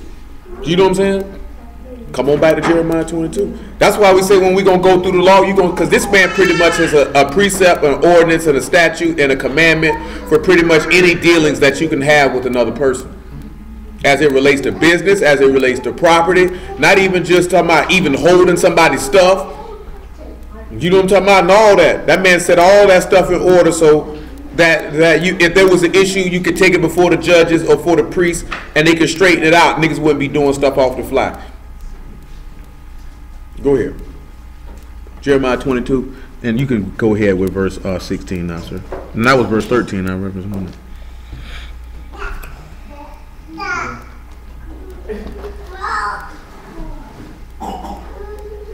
Jeremiah 22:16. It says, he judges the cause of the poor and needy. Then it was well with him. Was not this to know me, said Jehovah, but thine eyes and thy heart are not but for covetousness, and for and to shed innocent blood, and for oppression, and for violence to do it. Therefore, look what he said. Look what he said it is to know Yah, to judge the cause of the humble and needy, and that would mean that you would know Yah. You know what I'm saying? And that's what people don't sit back and look at and do. That's what I meant about last night. Like, if somebody needy and then you do something for them and you say, it made me feel good inside, you did that for yourself. You didn't do that for them. You didn't judge their cause. You needed to feel good for yourself. You didn't sit back, because Yah never says, I felt good for feeding that poor man. Because he said he could take a poor man and bring him up out of dunghill and set him amongst kings. He said he did that because he can judge accordingly to do, this is my judgment because this person is in need. When somebody cried, the book tells you that if you give something to the poor, you actually lent to your maker. Which is why Hamashiach said, if I be hungry and you fed the least of my brethren, you did it to me. Not that you actually fed him. He's saying, he's just telling you what the book says. You know what I'm saying? If you did that, and notice that he said the least of my brethren. Feeding a poor person on the street don't mean you fed your maker. You know what I'm saying? And that instance of what a Mashiach is talking about. You should do it because that person is in need, and you say you a just and merciful and righteous man. So whether they in the faith or not, how could you see somebody hungry and know that you had power to... Guess what niggas love to do, like what James said. Nigga come to you and say, brother, I need food. Be blessed and prosper, brother. Godspeed. And walk off. What good did that do to him? That's what a nigga love to do, hit you off with some words. Let me tell you, you know your nationality, brother? No, nigga. Do you know a restaurant? Because I'm hungry. Now, I tell you, don't be dumb all the time. If you can, if a nigga asks you that for some money to buy some food, tell that nigga I'll go in there and buy it for you. That way, that's how you can be able to judge if a nigga really hungry or they finna take your money and buy a beer.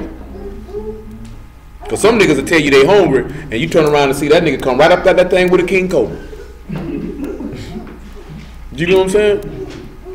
I do that judge all the time. Niggas say, boy, I'm hungry, man. I say, shoot, boy, I got you. I buy you something to eat. Don't just give me the money. Oh, you ain't hungry then. I ain't got nothing for you. Matter of fact, shoot, I ain't got no cash on me no way, so you ain't got no choice but for me to go ahead and buy you something to eat. You know what I'm saying? Then you have some people, you tell them, oh, I buy you something to eat. They say, shoot, man, I don't care what you get me. I'm just hungry. And then you can tell, that nigga hungry. Do you know what I'm saying? For real, because you know, you gotta be a real junkie not to take the food anyway. You gotta eat. Yeah, you got a beer. So what? Yeah, you got hot. So what? You still gotta eat. But guess what? A real junkie, like you said, don't care about eating. He don't want nothing to eat. I want that rock. I want that blow. I want that beer. Well, they ain't got no. Have y'all ever seen anybody enter into an alcoholic seizure? Y'all ever seen that before? Any of y'all ever seen that before? I done seen that before. Like, dude ain't had no beer, cuz fell out and had a seizure. And guess what happened? I seen it in the jailhouse and I seen it on the street. Dude ain't kept, he was homeless though, he wasn't on no drugs. But he drunk beer every day. And he had a stretch where he ain't get no beer, and that man fell out and had an alcoholic seizure right in front of the store. And you know what happened when somebody went in that store and got him a beer and gave him some? He snapped right out of it. It's the weirdest thing I've ever seen in my life. Then I seen it in the county. You thought he was funny? Oh no, he was dead serious. He was literally having an alcoholic seizure. That's when I got explained that what it was. Huh? That sounds like Ezel fell in the store. No, but he really. Now the one in the county I ain't hear, but that story. But no, the one that I seen in the county, he did the same exact thing. Like Cuz was going into a seizure, and they actually gave the dude in the county some type of fluid to shake him out of it. They gave him something for it. I don't know what the medicine was that they gave him. It open and put on his. No, somebody. No, they actually got it to him and poured it down his palate. Like they actually gave him some. And poured it. And that nigga snapped out of that. Right there on Atlantic Beach, nigga, Maypole, man. Right over there, stove by the domino while he used to sell rocks at. Real rap, nigga. I'll never forget that. That nigga like this. That nigga went to. I said, well, what's wrong with that nigga? That nigga finna die. They say he having an alcoholic seizure. I said, an alcoholic what? Nigga, explain it to me. You know what I'm saying? I had never heard or seen it before. So I'm just bugging. I'm like, man, that nigga finna die. I'm finna dip. I got dope on me. I'm finna dip.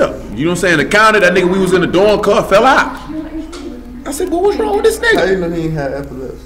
No, they said they came in there and they were like, oh, the nigga have an alcoholic seizure.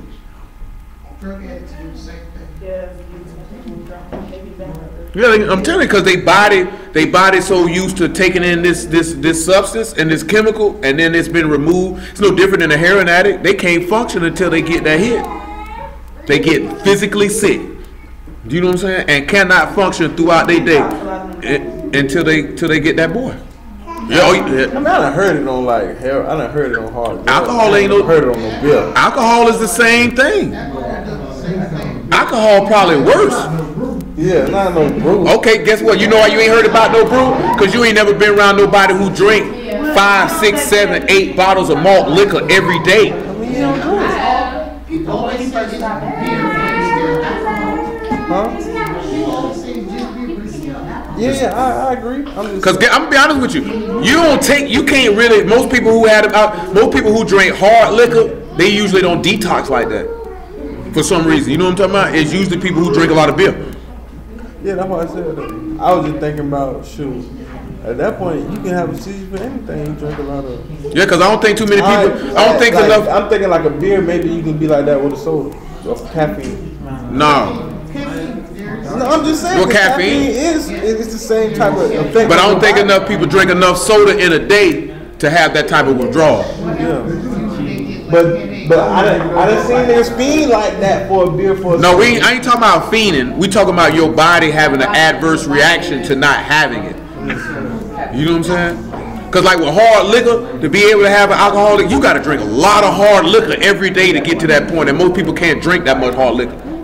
Like when a nigga having an alcoholic seizure for beer, this nigga drinks a lot of beer. Like abnormal amount, like something's wrong with you, nigga. But like this nigga was homeless, so he didn't care. You know what I'm saying? I remember I was working one place, dude said, homeless dude used to come to KFC. I used to work at the KFC by Wilson. And we used to feed him all the time. You know what I'm saying? Like shooting something. I'm like 19. The manager, who was a Christian, by the way. You know what I'm talking about? He need to get a job. He need to get a job. I say, well, niggas, you gonna take him to your house and give him a shower and give him some clothes? Because the way he looking, ain't nobody finna hire him. I say, matter of fact, you the assistant manager, nigga. How about you give him a job? Shoot. Put that nigga that chicken bucket and kept on spinning. I was offended. You know what I'm talking about? Gonna tell this man to get a job. This nigga stank. You know what I'm talking about? This nigga clothes dirty. Ain't nobody finna hire this nigga. You know what I'm saying? Shoot, nigga, I'm finna feed this man. This man hungry, nigga. And what? You know what I'm talking about? We used to get a big old bucket and load him. You ain't just get no box for this man and say, here's a 3-piece. Man, screw you crackers and your chicken cost, nigga. You know what I'm saying? Y'all need to stop giving them homeless people that food. All right. Shoot, I was stealing from them anyway. I was stealing their money and giving their food away, so I didn't care. That man really did say that. His name was Mike. What was his name? He was here. Huh? I hope that shoot. He might still work for KFC. Ain't no telling.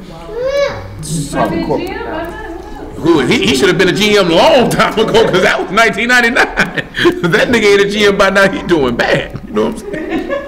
But get what though? When that little Maddie Clifton girl was missing, they ain't kept nothing by tossing that chicken out that window to give it to them white folk looking for her. He was right on the front line. The little white girl they found up under that little boy water bed.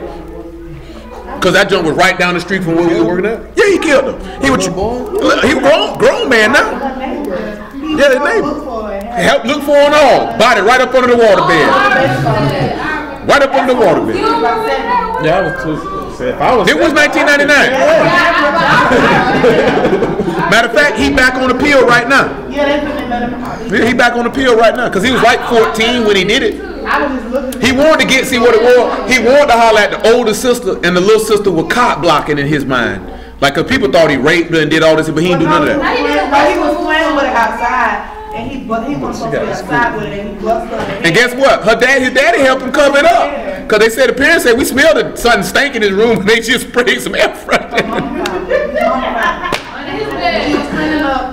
And found a dead body under the bed. Water bed. You know how much work it take to put a dead body? That nigga ain't do that by himself. But you know he said she wasn't dead at first when he first hit her. That's what he say. He went back and finished off. Yeah, basically. Yeah. And stuffed up under the water bed. And this in the video? Yeah, nigga, it's 1999, nigga. 99, I was born in 92. Okay, you were 7. I don't. That was big. What, 7? Yeah, it was on the news like every day. And it was over here. Well, back I did. I wasn't saying it. But guess what? He back on appeal right now. They trying to let him out because he was a minor. But the thing of the matter was when the white folks was walking around here looking for this little white girl, they was like, give the chicken to the searchers. Yeah, you want to get a chicken to the searcher, but you want to get no chicken to the homeless man. Yeah, stinking bastard, you.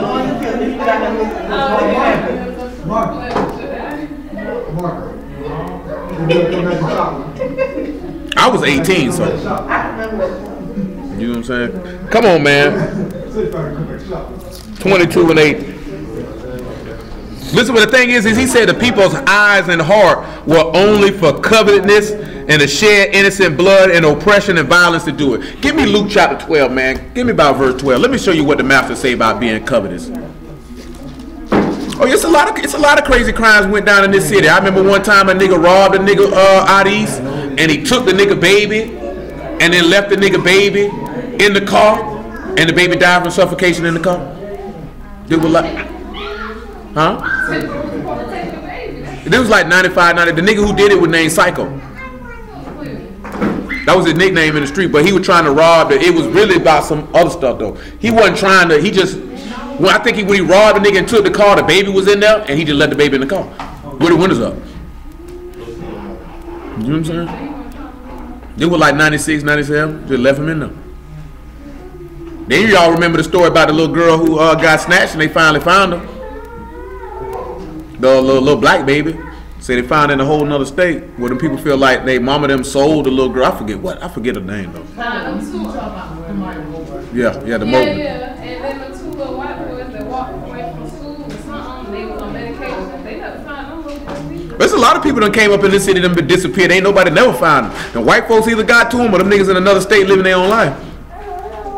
Yeah, they was like preteens. Because I'm going to tell y'all something too. Contrary to popular belief, it's a lot of murders that never get solved. See, niggas watch a lot of TV and they think that every murder case is going to be like what you see on CSI or Law and Order. Unsolved mysteries. You know what I'm saying? But it's a lot of people who murders never get solved. And the reason why people murders never get solved, because there's either no evidence behind or there's no witnesses. See, the police are not preemptive people. They are reactive. They're not proactive. They only come when a crime has been committed. You know what I'm saying? So once the crime get committed, what's the first thing that they ask? Did anybody see anything? Because I don't know what happened because I wasn't here. You know what I'm saying? So if nobody tells them, shoot, I know Johnny shot that nigga, but I ain't telling him. He'll never know. You know what I'm saying? Unless there's some evidence to prove it to get it back to this person. Because people like to say, why they won't solve my child's murder? Because shoot, nigga, ain't nobody help him solve it. What you think, nigga? Were you a psychic, nigga? You can tap in? I know who shot him that day. They don't know. They jumped on the I seen on the internet. It was like in the past 12 months, it was like 70 bodies. 70 bodies. Nobody even know. Don't have no clue. Ain't nobody been arrested. No, they don't. I'm talking about, boy, I know a nigga, my homeboy got killed. They found this nigga dismembered and his body popped up in different parts of Sisters Creek. They do not know who killed this man. Nobody saw it. There was no evidence to put it to who did it. I mean, but some things people don't see, and if a nigga did see, and if people did see and don't nobody tell them, how they supposed to know? Yeah, you don't know who saw it. Is it true with like the NSA, the technology they got with the satellites? I couldn't tell you. Because I was just thinking about it, there's cameras like in every. So they say to know where to look. Even if it's cameras, you would still have to know where to look. It was like high profile. But I mean, let's say the president's daughter got missing, like they'll find him. You know what I'm saying? But I mean, guess what though? But guess what? It's some high-profile people who have been murked and nobody got brought to justice. I mean, that's in the case. Celebrities. Like the Kennedys, like people know who killed the Kennedys, but they're not gonna tell us. But I mean, but that was different. That was an inside hit. That's what I'm saying. But guess what? Robert Kennedy got killed, but the only reason why his murderer got caught because he did it in front of a whole bunch of people, so he couldn't even get out the building. You know what I'm saying? My whole point is, if they want to know, they would find out. But I mean, at the same token, if a nigga snatch you up, don't nobody see me snatch you, I take you somewhere and torture you for days, and then discard of your body to where nobody, they still don't know who killed Jimmy Hoffa. Or they say he was under the old Meadowlands, but don't nobody know where this man body at. But at the same token, we only believe. But guess what though? It's a lot of young dudes murders who they solve rather quickly. At the same token, it's a lot of niggas murders who get solved quickly because a lot. See, I'm gonna tell you something, right? I'm gonna tell you something because most people don't know this. Most people don't know this because they ain't never been through the court system. Murder is the most difficult charge to prove. It's very difficult to prove. It's just not as easy as he did it. And that's why they don't give niggas bonds. You know what I'm saying? It's very difficult to prove in this state because in other states they get bail. You can slump a nigga, get out on bond, and be done swept the case. It's very, very hard to prove. Most of the time when niggas get caught for a murder, it's because niggas is sloppy and they leave stuff behind. You know what I'm saying? But if a nigga don't leave no evidence behind, how they gonna find? How we gonna know who did this? Okay, it's two little white girls. Check this out, right? It was two little white girls got killed on the north side. Somebody shot up at their house and the two little white girls got hit in the trailer. They still don't know who killed them two little white girls. Because nobody saw who pulled the shots. Nobody saw nothing. They didn't leave no evidence behind. So how are they gonna know? No shells or nothing. Because if a nigga sometimes niggas use revolvers for that sad cause. Okay, like the nigga rapper G-Dep, who was on the song, that Harlem Shake song, that Get It With Puffy. That man killed the man and came back 15 years later and turned himself in and said, I killed somebody. They never knew who the person he killed. Nobody knew who killed him. He's doing time for it now. Yeah, they didn't know. That was a cold case. That nigga walked into a precinct in New York City and said, I killed a man. A rapper named G-Dep. If you go back and he killed the nigga. I didn't know he did that. Yeah, he nigga been in prison since he did it. Do you feel like a lot of police officers? Listen, police officers are not the people who investigate homicides. Do you think there's a lot of people? Let's just say the court, whatever the exact name is, that detectives, homicide detectives.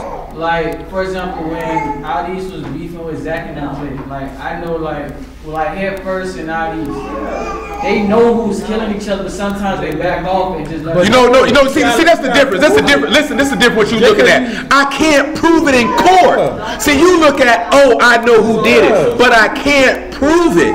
So if I lock this nigga up and he goes to trial and he beats it, I can never charge him with this murder ever again. See, it's so women. They might have an idea, but they can't. What did that nigga tell?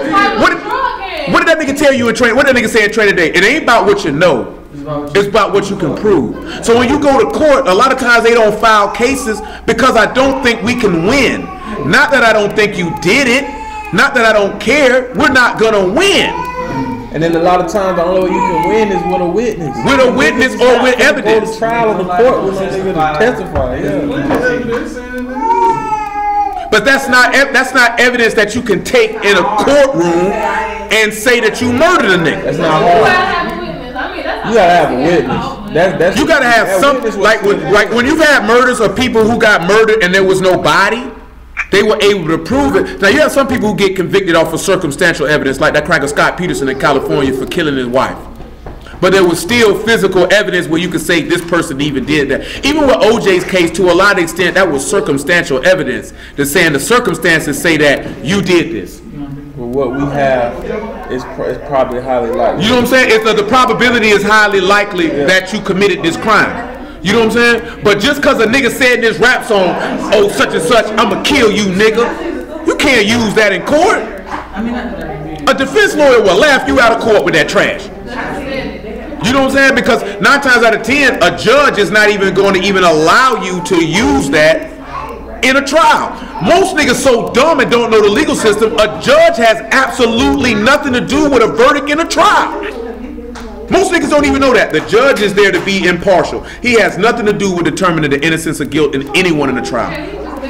Unless it's a bench trial. Because it's the jury who convicts you. The judge has nothing to do with it. You know what I'm saying? And niggas too stupid. Oh man, the judge gonna convict me. No, nigga, them people in that box are gonna convict you. Nigga, I've been to trial before. I remember when I told my attorney, I say, watch what this nigga gonna do. The nigga gonna say I gave my rocks to the homeboy, my homeboy who pulled up. He say, nah, he ain't gonna do that. I say, I promise he gonna do it. I say, you know why he gonna do it? He say, why? Because if I was him, I would do it. If I'm a prosecuting attorney and I know we didn't find the drugs on somebody and we know that we got evidence that he was speaking to somebody in a car and they pulled off, and then when I get to him, he ain't got nothing on him, shoot, you bet you'd be a fool not to use that one. We know where the drugs went at. He gave it to his homeboy in the car. And guess what the prosecuting attorney did? Exactly that. And the judge said, hey man, you can't do that, but it's too late. You can't take it back. The jury heard it. You know what I'm saying? A lot of attorneys do that. They said you were guilty on that? Yeah, I mean, but it's in the jury's brain. The jury can never tell you why they condemn. Never. No, I mean, if it's a logical explanation, if they didn't think it, he just put that in their brain. I know, but that's the whole point. That's the whole point of that court. Yeah, that's the whole point. They gonna say it, they can't take it back. They can't take it back. They gonna tell you that they can't put it in you. But it's too late. You done heard it. You're human. Can't tell the nigga this was personal. They was heard. They just heard it. That's a technical. That's not the point. Absolutely. Absolutely. There was not a lot of evidence to prove that I did that. You know the main evidence they went by? The police said you did it. The police in the courtroom, their testimony is slotted heavier than a regular person. Even though in the jury instructions they'll tell you not to slot their testimony heavier, but they're determined to have a higher rate of credibility in the court of law. People believe the cops would arrest you. I'm talking, and I'm seeing this in my juries, not just people personal feelings. Like nigga, this is in the law books. Like they're slated to have a higher rate of credibility. So a police officer can get on the stand and say you did something in the ears of a jury. You're probably going to be convicted of it. But when you look at a trial, there has the same token. See, in our law, all you needed was 2 or 3 witnesses. You didn't even need any evidence to say somebody did anything. Because everyone's supposed to be on the up and up anyway. Yeah, so 2 people could say she committed adultery, and that was enough to convict you. We didn't have no trial because we weren't supposed to be living unjustly and lying on nobody no way. See, that's the difference. See, trials come from Hammurabi and all that stuff. That's where that stuff come from. We didn't have trials. We didn't pull a nigga up, and if it was too hard for anybody to judge and determine, they brought him up before the Levites or the prophet, and they let y'all determine it. We didn't sit back and say, attorney, bring forth your evidence. Oh, see, my client is innocent because of this. You do all that. Nigga, idolatry? Shoot, pick up that rock, man. Hit that nigga in the head. Y'all see him do it? Slide him. Slide him. That's hard, though. If what niggas was looking like that now, a lot of niggas would be slid, boy. And guess what? But guess what our law say on the flip side? That if you said that and it's turned out to be true, what you thought to do to them shall be done unto you. You gotta get slid. You got to get slid. And there's a couple instances in the book where y'all stopped somebody from getting that unjust judgment and took them out. But then you got people like, what's his name? I forget his name. His name escapes from me. Who Ahab did dirty. He didn't escape that. He died. Oh, the man? Yeah, dang, what's his name? His name starts with an N. It escapes me this time. But, yeah. He got killed. Yeah. In 2 Kings 20, or 1 Kings 21, he got killed. That man didn't do that. Naboth. He didn't do that. He got stoned though, because 2 people came up and lied on him. That's hard, yeah. You know what I'm saying? And guess what? Y'all did not pardon Ahab, Jezebel, or the participants in the shedding of that innocent blood. He didn't pardon them. That's rough right there. That's hard. That's sad. You know what I'm saying? But in this American court system, we have to start getting off our emotions. Oh, this like this here, right? And you'll be surprised. The police only know what niggas tell them. If don't nobody tell them nothing, they don't, all that because the streets talking about it, that don't mean the police know about it. We have to learn to separate the difference from that. Oh, the streets know who killed such and such. But shoot, ain't nobody told them crackers, so they don't know. You know what I'm saying? Still, the police heard that. They gotta prove that. They gotta prove that. Niggas say what they want to the police. If they can't put it on paper, they can prove that you was there. You pull. Cause guess what you got? Guess what's the first thing you got to prove a murder in any state? Motive. You got to prove why did this person have a reason to kill him. You got to be able to prove that. You know what I'm saying? So, because you have to establish that, because it's rules in court, it's rules for each charge and the burden of evidence that you got to provide to convict somebody of a charge, of which most of our people don't know about because we watch too much television. So you think the court system go by what you see on these TV shows, and it don't operate like that. Sometimes it take 2-3 years for a nigga to go to trial for a murder. I done been locked up with dudes who was in the county for 5 years on a murder. You only supposed to be in the county for no more than 5 years, or they supposed to take you to trial and let you go. Because you signed away speed trial rights. You know, some dudes don't, they supposed to take you to trial within 6 months of being arrested. If they don't take you to trial within, in the state of Florida, if they don't take you to trial within 6 months, they got to let you go. That's why they shut down Rikers, so they just sending people to jail. And they sitting there. And they just sitting there. Because most people, like I said, most people believe Rikers Island is a prison. That's a county jail. That is a county jail. You know what I'm saying? That ain't no prison. That's a county jail. Then this is what most people don't know. When you go to trial in the state of Florida, you don't get 12 jurors. You only get 6. Most people don't know that. You only get 12 jurors in the state of Florida if it's a capital offense. And that's it. Like when I went to trial, they said they was possibly going to let me get 12 jurors because I was facing a natural life sentence. So they was like, we might let you get 12. You know what I'm saying? But no, I had 6. Most people don't know that though, because you don't know the game and where you dwell at. Then when you get in it and you thinking them crackers doing you like this and doing you like that, is because you don't actually know what is going on and what they can do and what they can't do. And then you walk around here mad because you ignorant. I seen dudes facing a whole lot of time, never stepped in the law library, open a book, 9 times. I ain't saying you got to be Perry Mason or nothing, nigga, but at least know what's going on. And if you don't know what's going on, or niggas will pull this move here, bro, what you think them crackers gonna give me? I used to look them niggas in the face. I do not have Esquire after my name, sir. I am not a lawyer. You know what I'm saying? You ain't finna go. I ain't finna tell you go to trial and you lose and them crackers give you 30 years and you want to come fight me about it. Shoot, do what you feel. Straight them down. Niggas say, should I go to trial, bro? Can you face getting a life sentence? Nah, I wouldn't go to trial then. You know what I'm saying? Because if you know you can go to trial and get a life sentence, and you can't take that elbow, then you better ask them crackers, so what you gonna put on that blue sheet for me? Because I'm ready to take a plea. You know what I'm saying? Straight up and down. I'm trying to, let's negotiate, because I can't do life. Let's make a deal. Let them crackers come in and tell me, we offering 20. Well, shoot, cracker, you got to give me 20, because I can't take 20. I can't take 20. I can't take that. Take it? No, you got to give that. You know what I'm saying? Well, you got to give me that. You gotta give me anything. Who no, you gotta give me anything. Cause sometimes, boy, hey, boy, they talking about, boy, we gonna give you 7. I know I can get 30. I'm gonna go ahead and take them 7. I'll be home about 6. Nah, buddy. Shoot, boy, I would have my homeboy. Them cracker when they talking about 30. That nigga took them 10. That nigga took them 10. He could have got 5, but he thought I can beat it. I can beat it. That nigga got closer to trial. The cracker said, if you lose, we gonna give you 30. How about these 10? Yeah, let me get him. And that nigga did 10.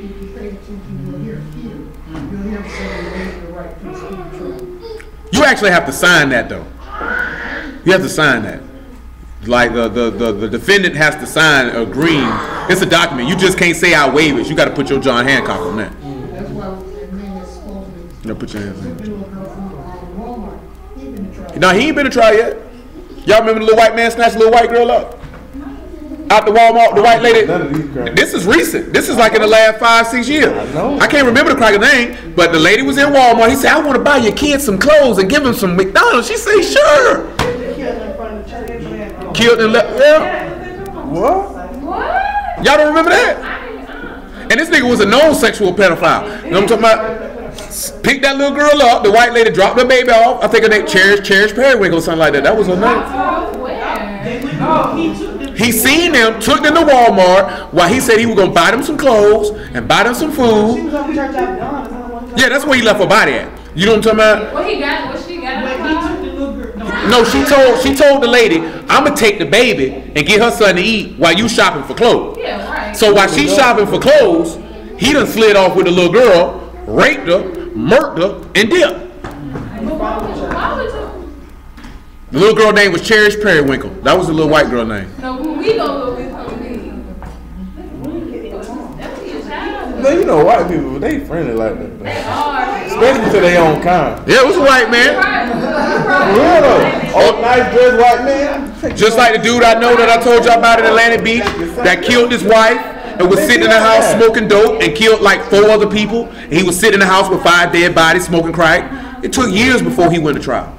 Murder is not a case that you rush to go to trial on. Matter of fact, if you're facing a lot of time, you're going to wait because, well, if your lawyer ain't ready in 6 months, you're going to jail. And, boy, once you lose trial, coming back on trial is very, very difficult. I just keep thinking about that nigga. Very difficult. That dude that was in there. It's very difficult. Talking about coming back on appeal. He was in the crime, though. I seen a nigga get 50 years one time for stabbing his mama old man to death. They say he would have been all right. No, they offered him 50, and the judge told him, I'm gonna be lenient on you when he blew trial. He said, I'm gonna give you 28. But you know why he got 28 years? Because he stabbed the nigga, and he was just in the initial stab. But he kept going. They said, I'm trying to get that white girl that stabbed her husband. What's her name? Anthony. She didn't stab her husband. Her daughter came up missing. No, well, not the crazy girl. She stabbed her husband. She did. They had a little news. They had a little show about it. She said, I don't know who killed that little girl, but she dead though. This was in Orlando. Casey Anthony was in Orlando. That was not here in Jacksonville. That was here in Florida, but she basically that was in Orlando. Killed her daughter and The little girl you talking about at Keystone Heights, they ain't never find her body. They got caught because it was like, I don't forget, somebody was. Casey Anthony was not from Jacksonville. That was in Orlando. Jody Keystone Heights is Keystone Heights is closer to here than Orlando. Jody Aries, the white girl with glasses. She stabbed her boyfriend 27 times. In Arizona? Yeah, she said she was abusing her or something like that. Yeah, that's what people always say when they killing me. Yeah, she lost. Come on. Yeah, they killed their parents. I hate you, Dad. I watched that too. But they had framed it that their dad was sexually abusing them and all that type of stuff. That's why I tell you, murders are very. And then you have to look at this here, right? If a detective has 40 different murders he's working, then how is it going to be? He can't give all his attention to this. That's the same thing with a social worker and the Department of Children and Families. If this one person is dealing with 200-300 cases, then yes, some children are going to get abused. You know what I'm saying? When you look at a public defender, he may have 300-400 cases that he's working alone. You think he's trying to go to trial on all up? Shoot, nigga, don't crack about talking about 10 years, man. Hey, you be 27, you be 37 when you get out. You know, it might be in your best interest. Nah, but for real, that junk ain't. I've seen it. That junk dead. That's how it goes down. And you could be innocent though. But they don't have the resources or the time to. Some of them really don't care. Because the system is just. Because the system is over flooded. Yeah. I mean, but it's dumb because if it was by law how it is, then. But then I was just thinking about even by our law, if you need 2 or 3 witnesses, nigga get bodied and nobody's seen it. And guess what? There's a law in our book for that. But look, that's what I'm saying. How would people be able to uphold that now? They wouldn't be able to uphold it. But when we get to the law, I don't win over that. That's how I was looking. I don't win over that. When we get done, I'll show you the precept though. I don't win over that before about somebody finding the body and nobody seen it and nobody knew what to do. Yeah. Because regardless of what you think, there's always a crime that can be committed that nobody saw happen. Yeah. You know how many times I done sold rocks? Ain't nobody seen me serve this nigga. You know what I'm saying? You know how many people been raped? Nobody saw it. You know what I'm saying? It's that woman's word against this man who raped her. Nobody saw that. Like what you said about the NSA cameras, how do we know that's true? They the ones tell us they out there. You know what I'm saying? I don't know if they out there or not. And the only time they ever show any inkling of it is on TV or in movies, because they definitely not going to let you come in the real NSA and see what they really doing. You know what I'm saying? So, yeah, we seen what it is, Eagle Eye in the movie with Will Smith, whatever the name it would call. Maybe they is watching everything. Maybe they not. You know what I'm saying? Maybe they is, maybe they not. I don't know. You know what I'm saying? They be like your phones and your smart TV. I mean, the phones, so they like they say they can listen and they can watch. But at the same token, look at all the niggas who get murked in Chicago and Baltimore, and they still don't know who be killing these niggas. They got cameras on every block. You know what I'm saying? Some of them don't care, but shoot, some of them, if I got a camera up here, shoot, well, how you missed that? Yeah. At the same time, but it's you can't say that. Yeah, that's all I'm saying. I understand what you said. More cases and more unsolved murders is more work than this. And it look bad. Is that easy to solve cases? They would definitely solve them and just keep them there, because that'd be more. They get more prestige, and look at me. Yeah, we solving cases. It's more money. But you know what the crackers like to do though? Unsolved cases sitting on this. Huh? But they make that money up. That's what I'm finna tell you. See, they don't be losing as much money as you think. Because that's why they always be hitting niggas and saying your money is illegal or drug money, because they cuff your money and it take more work for you to get your money back than it is for them to give it back. You know what I'm saying? Because when them crackers hit a nigga and they say, oh, we found $100,000, they keep that. When they seize niggas' cars and houses, they auction that off and they keep that. But they don't like to talk about that stuff when they always screaming budget shortfall. They can kiss my black behind with that. Nigga JSO have auctions all the time. But even if you talk bankruptcy, still got Heck yeah. They don't put all that money on them niggas' books. They be catching niggas with racks. No, the police keep it. They might shoot you about 200 on your books. Keep the rest of your junk. They ain't even shooting nothing on the book. They gonna seize it. This drug money. They keeping the whole $5,000 and go to JSO. You know what I'm saying?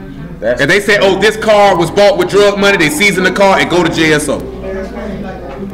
That hurt, boy. All they got to do, if you got caught with a nickel bag of weed in your car, JSO can seize your car. You ain't got to be selling no drugs, no nothing. You get caught with a nickel bag of weed, they can seize your car. Nickel bag of fire. Out there off Art Museum, Yeah. DEA right next to our. Oh, we already know. They had a big old chain link fence back there. They had cars, girls, all kinds of stuff they done seen. They keep it. Why you think the police be riding through talking about this nigga right the police say Vice came through in a box? Cause they done stole a nigga, seized a nigga box, cause they done stole it. And then they ride around in it, knocking niggas off. One time they roll around out east, the nigga put on gold caps in his mouth, a dreadlock wig, riding in the box on things, asking for drugs, and niggas was serving this nigga. You know what I'm talking about? I seen police At the same time, that's risky, boy. You can't swing too many hoods like that. They can't swing to it cause Vice is with them.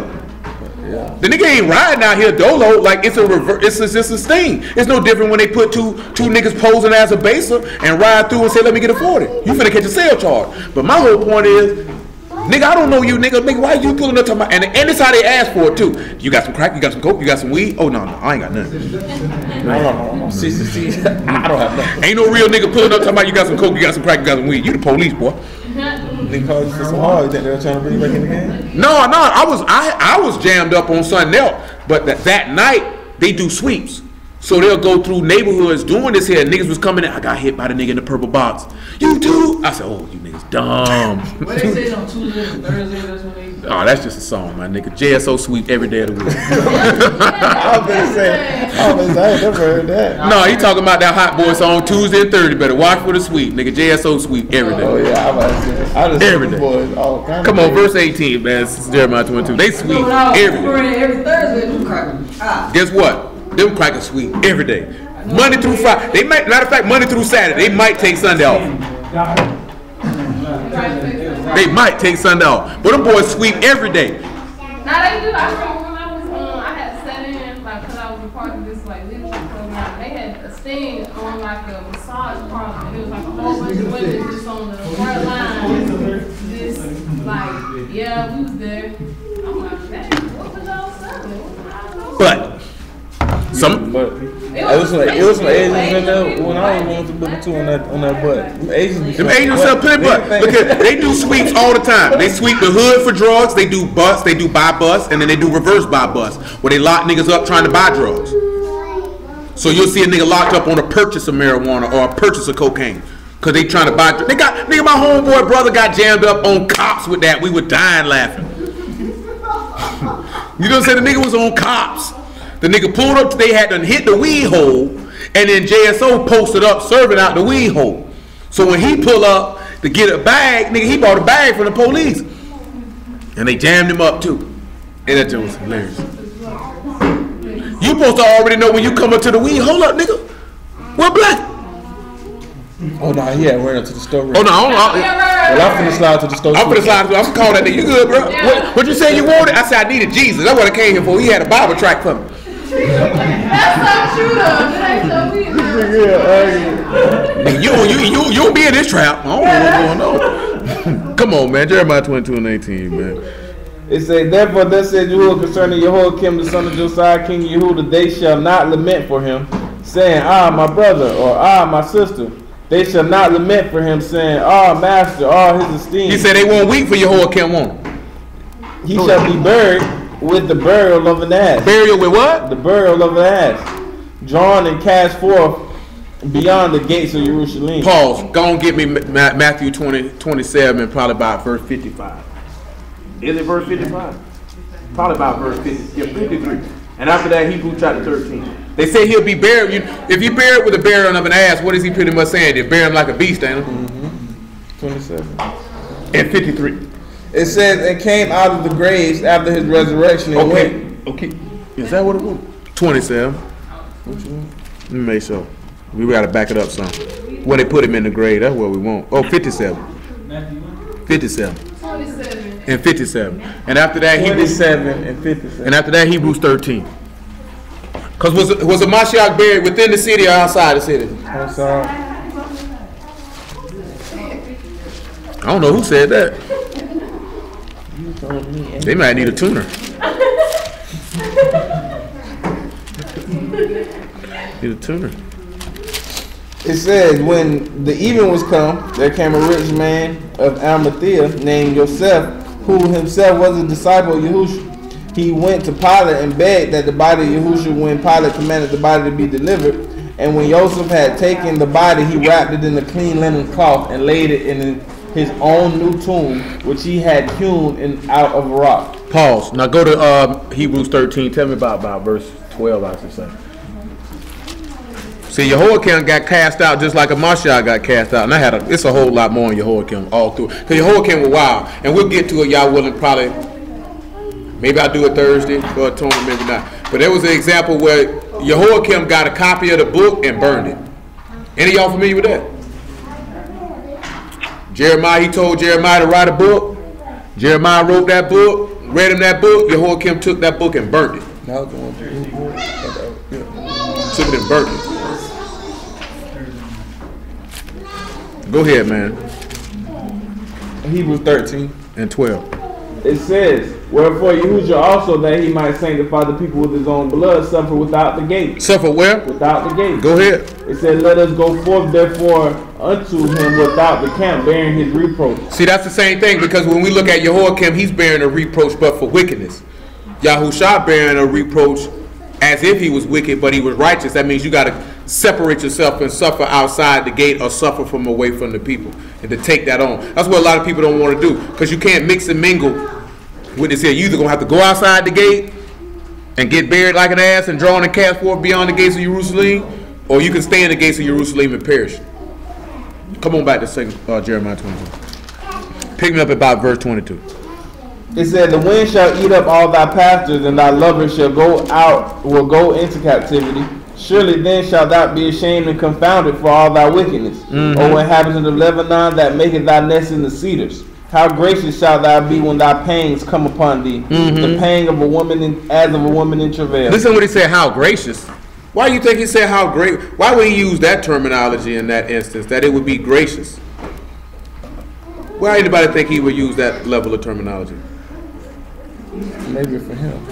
Listen what it said. Now, how gracious shalt thou be when thy pangs come upon thee as the pains of a woman in travail. Now, the word gracious in this is to show favor or to show pity or to make favorable. He said, how favorable would you be? But let's look at John chapter 16 and pick it up by verse 20, and let's see how favorable you would be. Because for many of you women in here who done gave birth, I know those pains were not fun at all. But just like what the master said, after the child had been born, you don't remember any of that. Unless you go to talking about you don't want no more children, but that don't really last too long. My homegirl just told me, I don't want to see another penis. Now this nigga talking about I'm going to die alone. That's what she said, she didn't want to see another. She said that when she first had the baby. She said, I told the doctor I didn't want to see another penis. Now you around here talking about you're going to die alone. Talking about you're going to have no more kids. You just talking. You ain't serious. Guess what? That's why you got them two right there. You keep talking like that, he gonna shoot you 3 on the next one.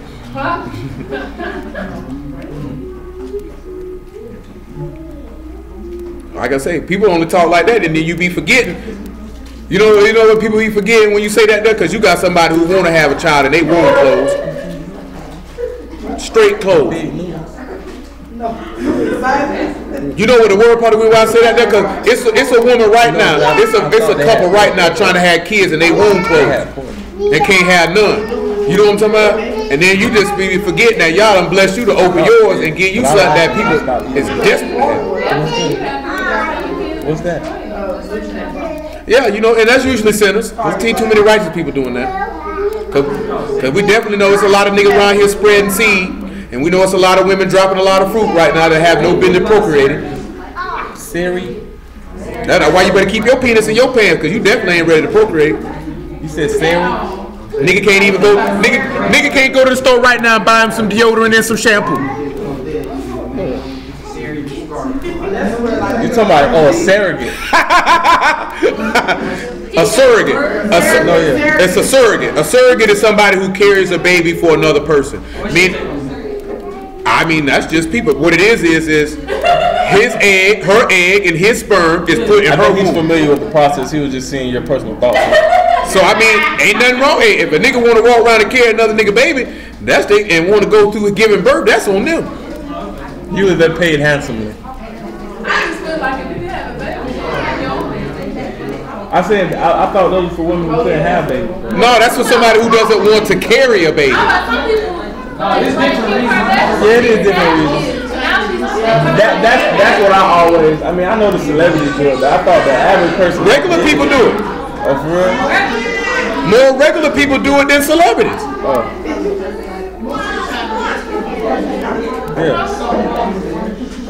Yeah. A lot of times, them hoes don't want to carry that baby. I gotta keep my figure. But you still can't keep it. That don't mean you gonna lose your figure. Some women don't get their figure back because they just say, screw it, I'm just a big fat job of the hut and stay that way. That's their choice. I was say that's their You better get your membership. Ain't about no membership. You ain't got to get that big when you pregnant. You can still regulate what you eating. A lot of people just use pregnancy as an excuse to jam their face with anything. But I done seen a lot of women who didn't eat like that, so I don't believe that. Too. See, I don't be believing that. The same way a nigga was like, oh, when my sister was pregnant, she was very mean and she was this. No, nigga, that's her. And she cooking that under, I'm pregnant, it's the hormones. No, these hormones ain't, I ain't going for that. I ain't going for that. I can't go for that. No, it don't make, no, guess what? Don't nothing make you say nothing. You can't say that because you never been there. I wouldn't care what it is. You can try to run that game all you want. You can't say that 'cause you never been there. You know why I can say that? Because I done seen women who were pregnant who did not behave that way. It don't make you mad, it make you sensitive and it makes you You can't say that. I'm going off your words. You say you can't relate. Man, look here, I can relate to this here. I done seen 4 or 5 women who were pregnant who never argue, fight, nor jam their face with food. When I'm saying,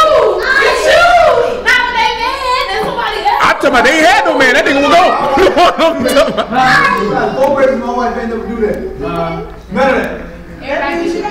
I mean, I won't be going for that. Cause the same difference is when a nigga ain't having the baby, they still acting like that. You know what I'm talking about? When a nigga ain't had the baby, they still eat like that. Hey, I think it is an excuse, dog. No, I believe that's true. I know people that I don't want to get pregnant, but I know that Thanks a lot.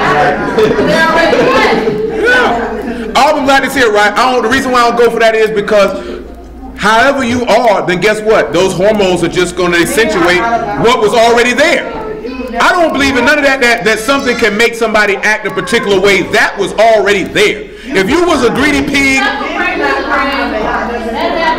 you know what I'm saying? Bro, I can't say that in general. Like, yeah, he was already there. Guess what? Money don't make a nigga act a particular way.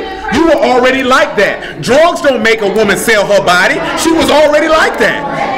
I don't know. No, because guess what? I done seen plenty women who look good, who was on drugs and wouldn't dare prostitute for dope. Cause she ain't that junkie. No, I mean they was out there because that's not something they were going to do. You understand what I'm saying? Anything, nothing in life can make you do anything that you weren't already going to do or wasn't already present. I always know that drugs affect people differently. They don't. They might affect your high differently, but who you are, but who you are fundamentally and what you will and what you won't do will not change because you on drugs. Nobody say money change. Money don't change nobody. Money just brings out what was already there. Listen to me, right? Listen, right? Because I want you to. When the book say, hey, mom, y'all, finish that afterwards, because they can't even hear. Mom, just let it alone, because we got to get ready to roll out. Check this out, because he just asked a question when it comes to the book. He said, why does the people say money change you? But the book say the love of money opens you up to diverse lusts. So whatever lust or whatever type of person you was before you got that money, that's who you're going to be after you get it. You know what I'm saying? And that's what the same thing with drugs. It's the same thing with hormones. If you're a mean person, you may not be mean any other time, but this situation is bringing out what is already there. You know what I'm saying? Nothing can change you from who you are except the word. You know what I'm saying? If you a greedy nigga, then you was already a greedy nigga, and the pregnancy opens the chance up for you to be openly greedy without reproach or judgment. Oh, she's pregnant. You know what I'm saying? Same token, because I just seen a lady had a 6-pack who was 5 months pregnant. I showed you that. I showed you the picture of that lady. I mean, that's what she wanted. No, because she stayed. Because you know why? You know the difference. The difference being she stayed. She exercised from the jump street. She ate well from the jump street. You know what I'm saying? Now this lady, but now with this lady, she's a trainer. But listen to me, Shayla, that lady's a trainer. So she made a conscious decision of what I'm going to do. You know what I'm saying? But pregnancy is different from that. The only reason I'm saying that is because pregnancy in itself affects women's body differently. Some people can't work no job and they be pregnant. They can easily lose their baby because that's just how they. Well, yeah, some people that's a high risk pregnancy. Yeah, everybody don't have a high risk pregnancy. I know, but I'm saying the high risk aspect could affect. That's a rare. I'm not talking about character. I'm not talking about character. That's a rare case though. I'm just talking about these people were castigating this lady because she was lifting weights while she was pregnant. You know what I'm saying? It's a lot of women who still lift weights while they're pregnant. No, she didn't allow. Anyway, she didn't allow herself. She didn't allow herself to say, "I'm pregnant, so I'm going to eat whatever I want to eat. I'm not going to exercise. I'm not going to do this." You know what I'm saying? Because I'm gonna be honest with you, the human body can withstand a lot more things than we give it credit to, and we just yield to how we feel versus what your mind tell you can't do something, and the body can keep going. You know what I'm saying? A lot of times, what we say that our body can't do, we have told ourselves mentally. And pregnant. Shoot, Serena played a couple of matches tennis, and she was pregnant. She was pregnant. You know what I'm saying? It's just that you just like to see it, right? You know. I mean, the lady running track. She's literally running track, and she was pregnant. I saw that. We tell ourselves, "I can't do this. I can't do that. I can't do this." So you can't. Yeah, 3 months don't count though. I mean, regardless of saying 3 months don't count, playing tennis is probably a little strenuous activity to be running around with a baby growing in your womb. I'm more impressed with the tennis than the track. Look, you can run a quick. Come on. Verse 24. Oh, hold on. John 16 to 20. We got to crank it up. Hey, 16 to 20 is 5:18. Verily, verily, I say unto you that ye shall weep and lament, but the world shall rejoice. And ye shall be sorrowful, but your sorrow shall be turned into joy. A woman, when she is in travail, have sorrow because her hour is come. But as soon as she is delivered of the child, she remembers. When he say make not nest in your cedars, you know nest is a dwelling place. Cedars is a tree. So where did the Mashiach make his rest at? When they hung him on the tree and he said, "Look how favorable you'll be in the winter." Was he not in travail? Was he not in pain? He did that to bring forth birth. Go ahead. It says, "For joy that a man is born into the world, and ye know therefore, and ye now therefore have sorrow, but I will see you again, and your heart shall rejoice, and your joy no man take it from you." Come on back to just Jeremiah 22 and 24, because we got to finish the point with Kaniah. And it says, "And I live, says Yahuwah, though Kaniah the son of Jehoakim, king of Yehuda, was assigned upon my right hand, yet would I pluck thee thence. And I will give thee unto the hand of them that seek thy life, and unto the hand of them whose face thou fearest, even unto the hand of Nebuchadnezzar, king of Babylon, and unto the hand of the Chaldeans. And I will cast thee out, and thy mother that bare thee, unto another country, where ye were not born, and there ye shall die. But to the land whereunto they desire to return, thither shall not they return. Is this man Kaniah a despised, broken idol? Is he a vessel wherein there is no pleasure? Wherefore are they cast out? He and his seed, and are cast into the land which they know. So that means they're getting taken into Babylon. Go ahead. O earth, earth, hear the word of you. Hear what y'all said. Listen what he said. Thus says Yahuwah, write ye this man childless, a man that shall not prosper in his days, for no man of the seed shall prosper sitting upon the throne of David and ruling any more. So whose seed got cursed that they won't sit upon the throne? Kaniah or Jehoakim? They say Kaniah. So it's Kaniah. Yeah. So this is a difference because of the purpose of the argument. It's Coniah's seed that is cursed. Let's go look at Jeremiah chapter 36.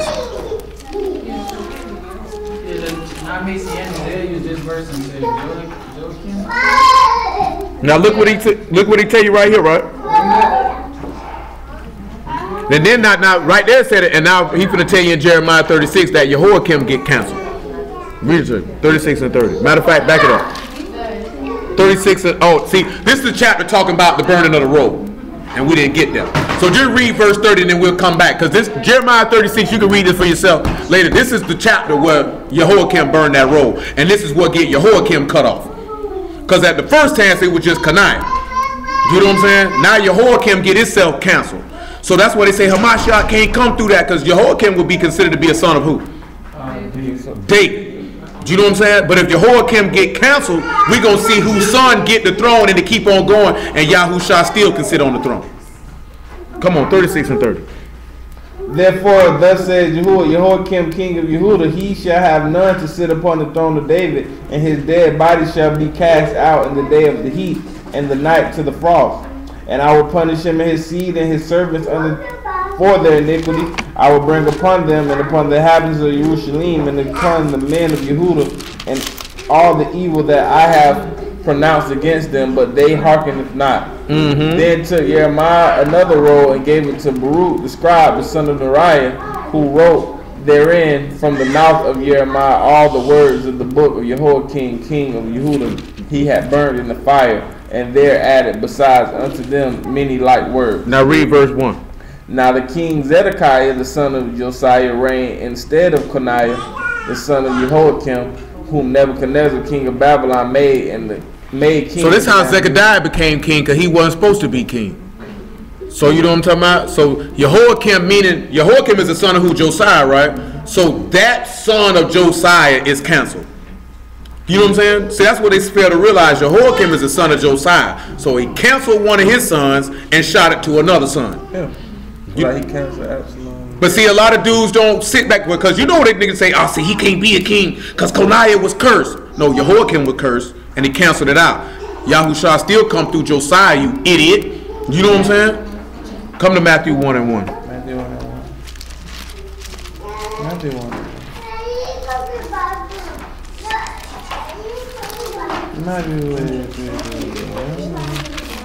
You like it from Josiah? Yeah, 1 and 1. Write it all the way down to verse 12, man.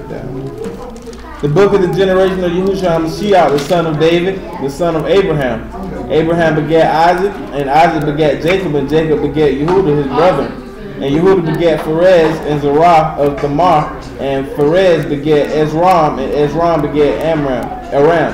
And Aram begat Abinadab, and Abinadab begat Nasan, and Nasan begat Salmon, and Salmon begat Boaz of Rechab, and Boaz of Obed of Ruth. He begat Obed of Ruth. And Obed begat Jesse, and Jesse begat David the king.